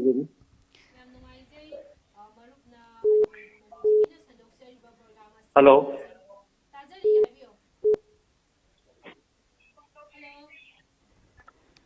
Mega MAMI TV na sandok jariba program se karigi khuthang dagi yengbige.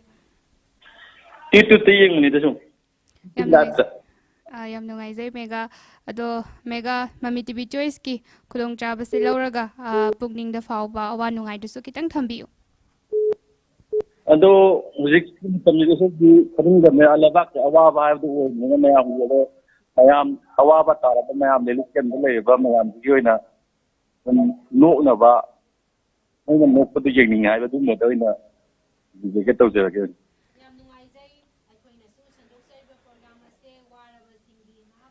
Hello. Yam nungaizai khoina sandok jariba program se mayam gi ngak to erbasu pothana ba haidana sandok jabani marupna dedicate to birakpa yam chana ba situation asiga matam siga yam chana na relief camp da leiri bai chilinau singda ngak to erabasu mikup amatang erabasu pothaba fangna ba nok na ba haidan dedicate to birakpa gi damak ta su thagat ba phongdok jari megana khanbira ibai sai se khudol tam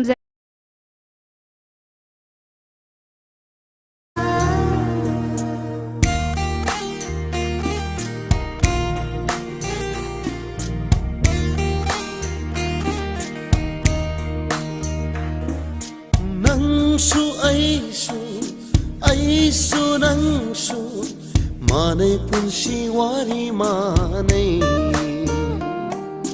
koyo mabu thagachari ꯃꯄꯣꯛꯁꯤꯗ ꯊꯦꯡꯅꯍꯟꯕꯒꯤ ꯅꯪꯒ ꯑꯩꯒ ꯑꯋꯥꯕ ꯄꯨꯝꯕ ꯀꯥꯎꯊꯣꯛꯇꯨꯅ ꯁꯦꯃꯨꯛꯇ ꯅꯣꯛꯂꯛꯎ ꯁꯦꯃꯨꯛꯇꯪ ꯅꯣꯛꯂꯛꯎ ꯅꯪꯅ ꯅꯣꯛꯄ ꯌꯦꯡꯅꯤꯡꯉꯤ ꯅꯪꯅ ꯅꯣꯛꯄ ꯌꯦꯡꯅꯤꯡꯉꯤ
Hello. Madam. Mami TV Choice ne adongi apamba isai khanbiyo. Oh, madam, as thamui gidi thuk lawe madam. Karigino call phangwi bagiro. Oh, madam. Isai digi tawjarakuni madam ado yang wana phangwi madam. Adu digi as sa gadi kenum awis madam. Hona babu kalladi pandam Phangye phangye haibaduni ko. Yam nungai jai phone tawbiragi sigi minga laifanga su thambiyo. Mingje madam hajuzam amu changang gai digi. Amujao na budi kawi madam. Yam nungai jai marup amujauna tabi ningi ba isai se karamba isai oibirabano. Madam kogi pabung pahari ji komlang laman haina kecil betul madam. Adum taja gini madam.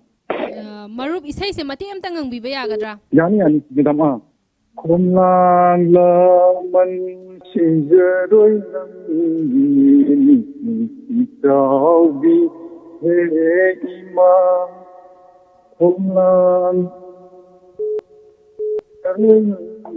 Hain sakun da. Yam nungai jai. Kenung tau gre madam. Wording naglam choina ramane madam thamu ji kenung tau gre bisade. Kaisu kaide. Ata ba ikhoi da su yamna pukning nungsiba mo oi ko Jessica. Yam nungai jai haidi phangdokna phangaga yam harauba phongdokpirakpado akhoi maikaidagi su thagatpa phongdokchari. Yam nungai jai marup akhoi na sandoksariba program asigi khuthangda adongi pukningda fawba awaba nungaitaba phongdokningba kaya ama leibado ngasigi tanja ase lobiraga phongdokpiba yagani. Madam ai defense lejabli madam. Ai outstation ojai madam do Manipur gize sum pawi sum tabu kam yam nungai de. Madam do koidi order amagi pada sum idina thamoi da budi tawningba kaino kuningba budi yamna phaujai adu tawbudi ngamjade madam. Adu akhoi giju nongmudi matam ama lakini ene hanjari madam phaugi du ko. Adumai tawraga lejari madam.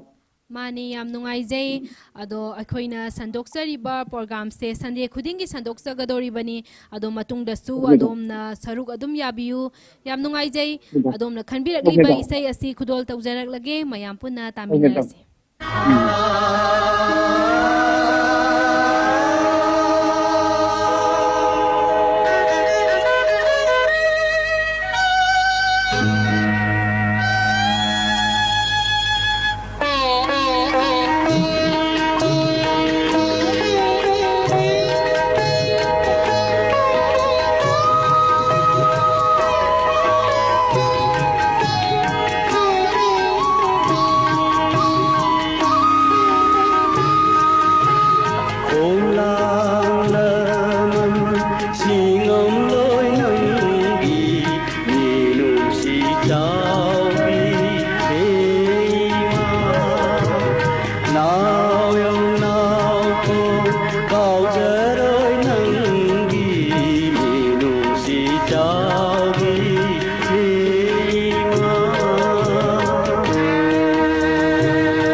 Hello.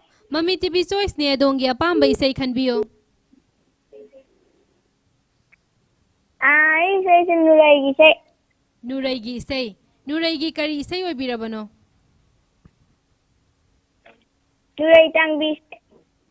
Yam nungaijay phone tawbirakli sigi minga laifanggasu haibiyo. Ai ming Laisram Langlen kowe Heropa 2000 laikai. Laisram Langlen se chahi kayamuk subirage?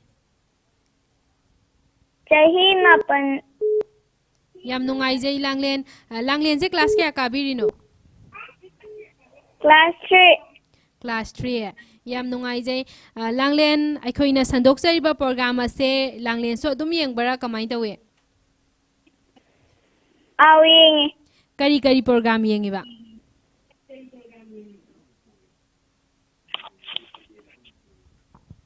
Hello? Sunday live yengi. Langlen yam nungai matungdasu Langlen na akoina sandokjariba Sunday khudingi sandokjariba program asida matungdasu Langlen saruk yabiyu. Yam nungai jare adudi Langlen na khanbirakliba isay ase khudol tawjaraklage mayam punna taminarasi. Ngamadi fajo thamoy gitilanga lanchata kisi ki hamdan tharabani ngamadi fajo thamoy gitilanga lanchata kisi ki hamdan tharabani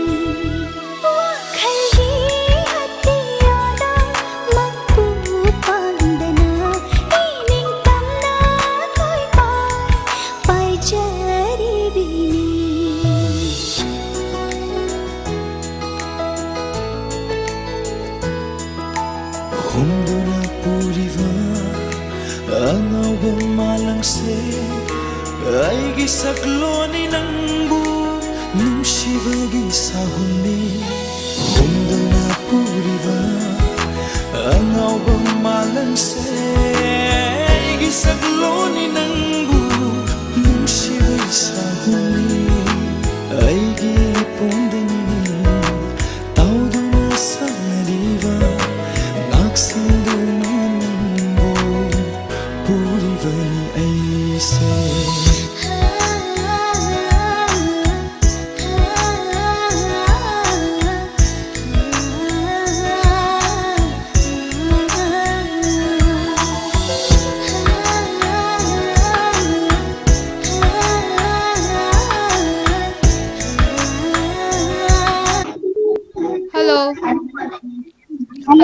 Hello, Mami TV Choice ni adom kya apamba isay khanbirak payagani? Yes, ko pakhang angawbais. Yes, school pakhang angawbagi karamba isay no haibiro? Yes, ko pakhang angawbais. Yes, school pakhang angawbagi adom na pambiriba isay do haibiro? Hello. Hello. Tazariye. Isay mayek to phetang haibirak pa. Nakoy khupti thong tabdo. Yam nungaijay isay khanbira ise minga laifam ga hana mukta thambiyu. Minga tomtin nam laifam na kala lamda gure te. Yam nungaijay tomtin se jahi kya muk subirage? Tara. Tomtin se hadnasu Mami TV Choice da saruk yabi khraba male. Yabi mamangdasu saruk yakhrabro? Yajak. Yam nungaijay tomtin matungdasu aikoi Mami TV na sandokjariba program ase nomaijing khudingi leptana sandokjagadoribani matungdasu saruk yabiyu. Tomtin isay se kana tamina doino mama papa kana tomtin gi marum mapang kana tabi doino haibiyu dana. Akoy mama ga akoy chega. Yam nungaijay tomtin na khanbirakliba isay se tomtin gi mama amadi se mayam punna taminarasi khudol tawjaraklage. Thank you.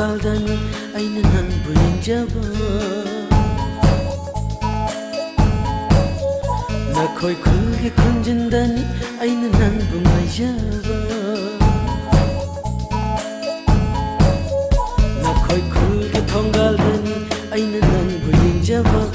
khoi khul gi khun den nani aina nang bu mai jaba kai sham thong khul gi chalwa ai ri nang ta chane kai sham thong khul gi chalwa ai ri nang ta chane ai khoi khun gi le shamaya nangon de nok ne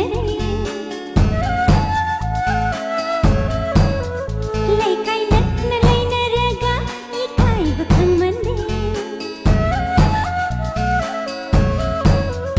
ai khoi khun gi le shamaya nangon de lak ne lai kai nat na lai na raga I kai bakhang mande yes kul gi pa khang ao ba ai di nang bu nu shi te yes kul gi pa khang ao ba ai di nang bu nu shi te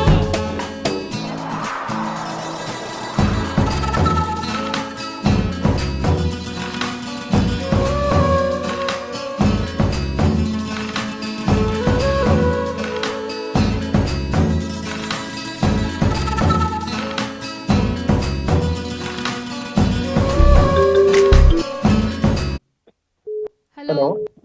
Mami TV Choice ne adongi apamba isai khanbiyu. ꯑꯩꯒꯤ ꯄꯨꯁꯄꯔꯥꯅꯤꯅ ꯁꯛꯄ ꯍꯥꯏꯔꯣ ꯍꯥꯏꯅ Amuktaga hanna haibiyuba. ꯏꯁꯩꯁꯦ ꯃꯇꯦꯛ ꯑꯃꯇꯪ ꯈꯪꯕꯗ ꯍꯥꯏꯔꯣ ꯍꯥꯏꯅ ꯏꯁꯩꯁꯦ ꯃꯇꯦꯛ ꯑꯃꯇꯪ ꯉꯪꯕꯤꯔꯗꯤ ꯌꯥꯝ ꯅꯨꯡꯉꯥꯏꯖꯒꯅꯤ.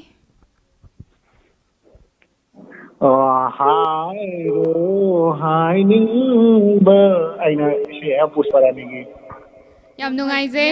Fajaba isaini Jessica. Ado Jessica call tawbirakni sigi minga laifamgasu hana amtang thamanchiko. ꯃꯤꯡꯒ ꯂꯩꯐꯝꯒ ꯍꯥꯟꯅ ꯑꯃꯨꯛꯇ ꯊꯝꯕꯤꯌꯨ. ꯑꯩ ꯃꯤꯡꯗꯤ ꯕꯣꯆꯧ ꯀꯧꯏ ꯕꯦꯡꯒ꯭ꯂꯣꯔꯗꯒꯤꯅꯦ. Ibochou ꯕꯦꯡꯒꯂꯣꯔꯗꯒꯤ. Yam nungaijai aikhoi Mami TV na sandokchariba Mami TV Choice ki program se mamangdasu saruk yabikrabra. ꯃꯃꯥꯡꯗ ꯁꯔꯨꯛꯇꯩ ꯇꯥꯕꯅꯤ ꯑꯗꯨ ꯐꯣꯟꯁꯦ ꯆꯪꯗꯕ ꯍꯟꯖꯟ ꯍꯟꯖꯟꯅ ꯉꯁꯤꯁꯨ ꯄꯨꯡꯈꯥꯏ ꯑꯃ ꯍꯦꯜꯂꯦ ꯐꯣꯟ ꯇꯧꯔꯤꯌꯦ. Yam nungaijai aikhoisu caller singi pe na bohotnajabani adubu phone tork ise yamankhibana aikhoina loimak paijabasung amde adugidamakta su warobinu isai se kana kana da dedicate tawbiningba leiradi hapiyo. Dedicate tawbidaba midi leitera aina sum kano ꯑꯗꯣ ꯃꯔꯨꯞ ꯕꯦꯡꯒ꯭ꯂꯣꯔꯗ ꯍꯧꯖꯤꯛ ꯍꯥꯏꯗꯤ ꯋꯦꯗꯔꯒꯤ ꯐꯤꯕꯝꯁꯦ ꯀꯃꯥꯏ ꯀꯃꯥꯏ ꯇꯧꯕꯤꯔꯤꯒꯦ ꯈꯤꯇꯪ ꯊꯝꯕꯤꯌꯨ. ꯋꯦꯗꯔꯗꯤ ꯌꯥꯝ ꯍꯧꯖꯤꯛꯄꯨꯗꯤ ꯌꯥꯝ ꯏꯪꯊꯝꯊꯥꯅꯤꯅ ꯈꯔ ꯀꯩꯅꯣ ꯇꯧꯔ ꯂꯩꯌꯦ ꯌꯥꯝ ꯐꯅ ꯂꯩ ꯋꯦꯗꯔꯅ. ꯌꯥꯝ ꯅꯨꯡꯉꯥꯏꯖꯩ ꯑꯗꯣꯝꯅ ꯈꯟꯕꯤꯔꯛꯏꯕ ꯏꯁꯩ ꯑꯁꯦ ꯈꯨꯗꯣꯜ ꯇꯝꯖꯔꯛꯑꯒꯦ ꯃꯌꯥꯝ ꯄꯨꯟꯅ ꯇꯥꯃꯤꯟꯅꯔꯁꯤ.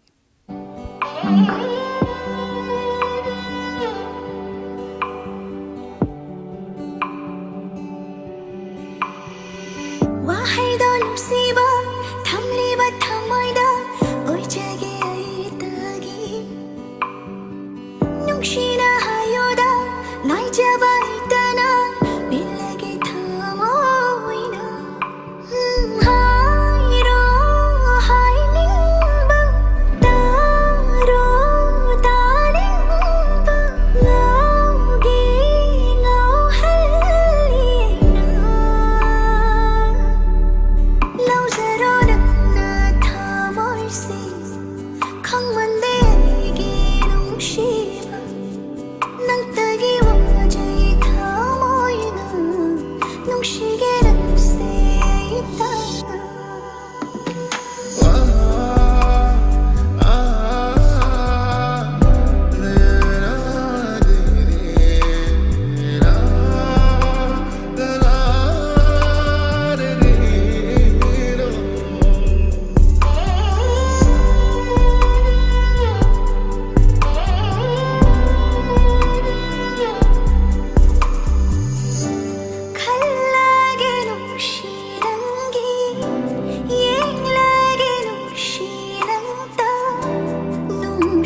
Mami TV Choice ki loisinbagi pungfam adusu yauragle.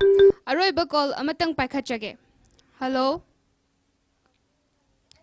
Hello. Hello. Hello sister, Mami TV tabining mo siya. Mami TV Choice ne adom kya pamba isay khanbirak payagani. Sister, bikun naman sarma gi kunsi sinahan bag ang tamang panglokpa tawag isay doon tazaning. Call daw bira isay mingalay fam kahana mukta thambiyo.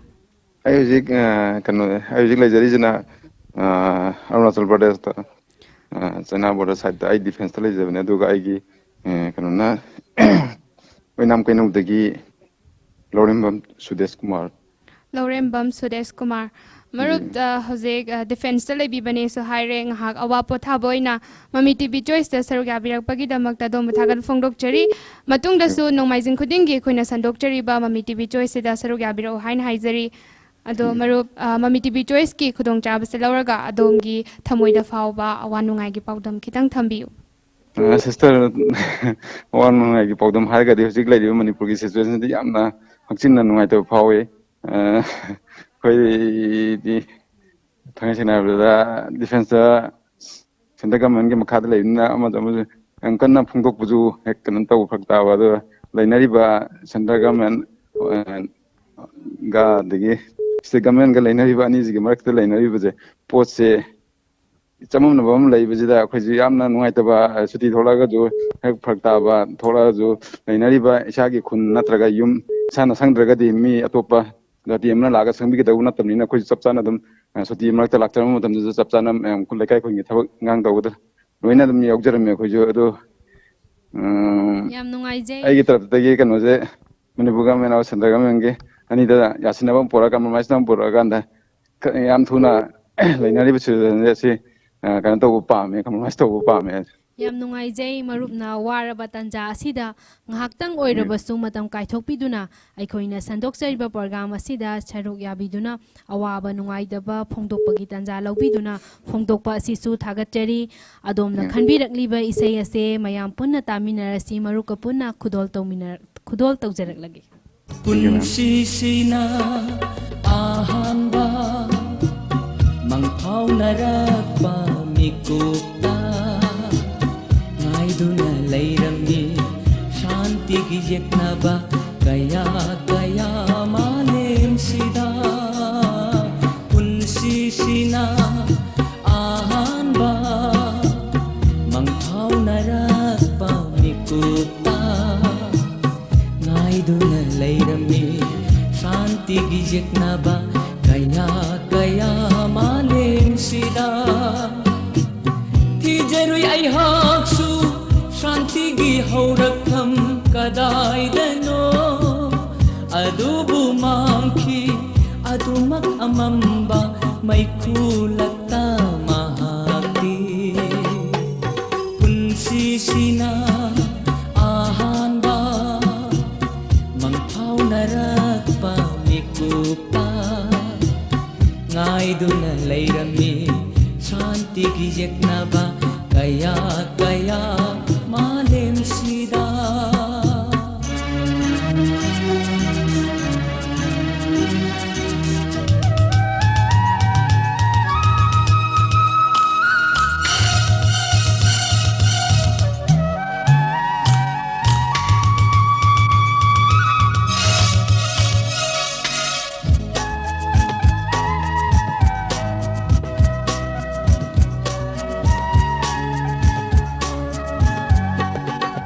Jum aran khangna draba matamna kanabu sungai akhoi Mami TV na sandok sariba Mami TV Choice ki program asisu loishinbagi tanja dusu yoksilakle aikoina live oina sandok chariba Mami TV Choice ta call tawbirakduna saruk yabirakpa khwai khudingmak pusu Jessica Yumnam amadi Mary Laisramna ikoknona khurumjari Ason anatina draba ngashigi malem sida hingliba punsi se karigida matano lakhi bani malem sida tikna tawai sina asha kaya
चटना लेप्लरी इमांगा लेप्लरी अकीब शक्लोन कया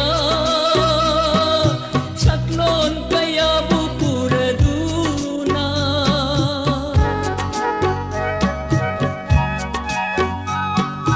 शखंदबा तुंगलम चटना लेप्लरी इमांगा लेप्लरी अकीब शक्लोन कया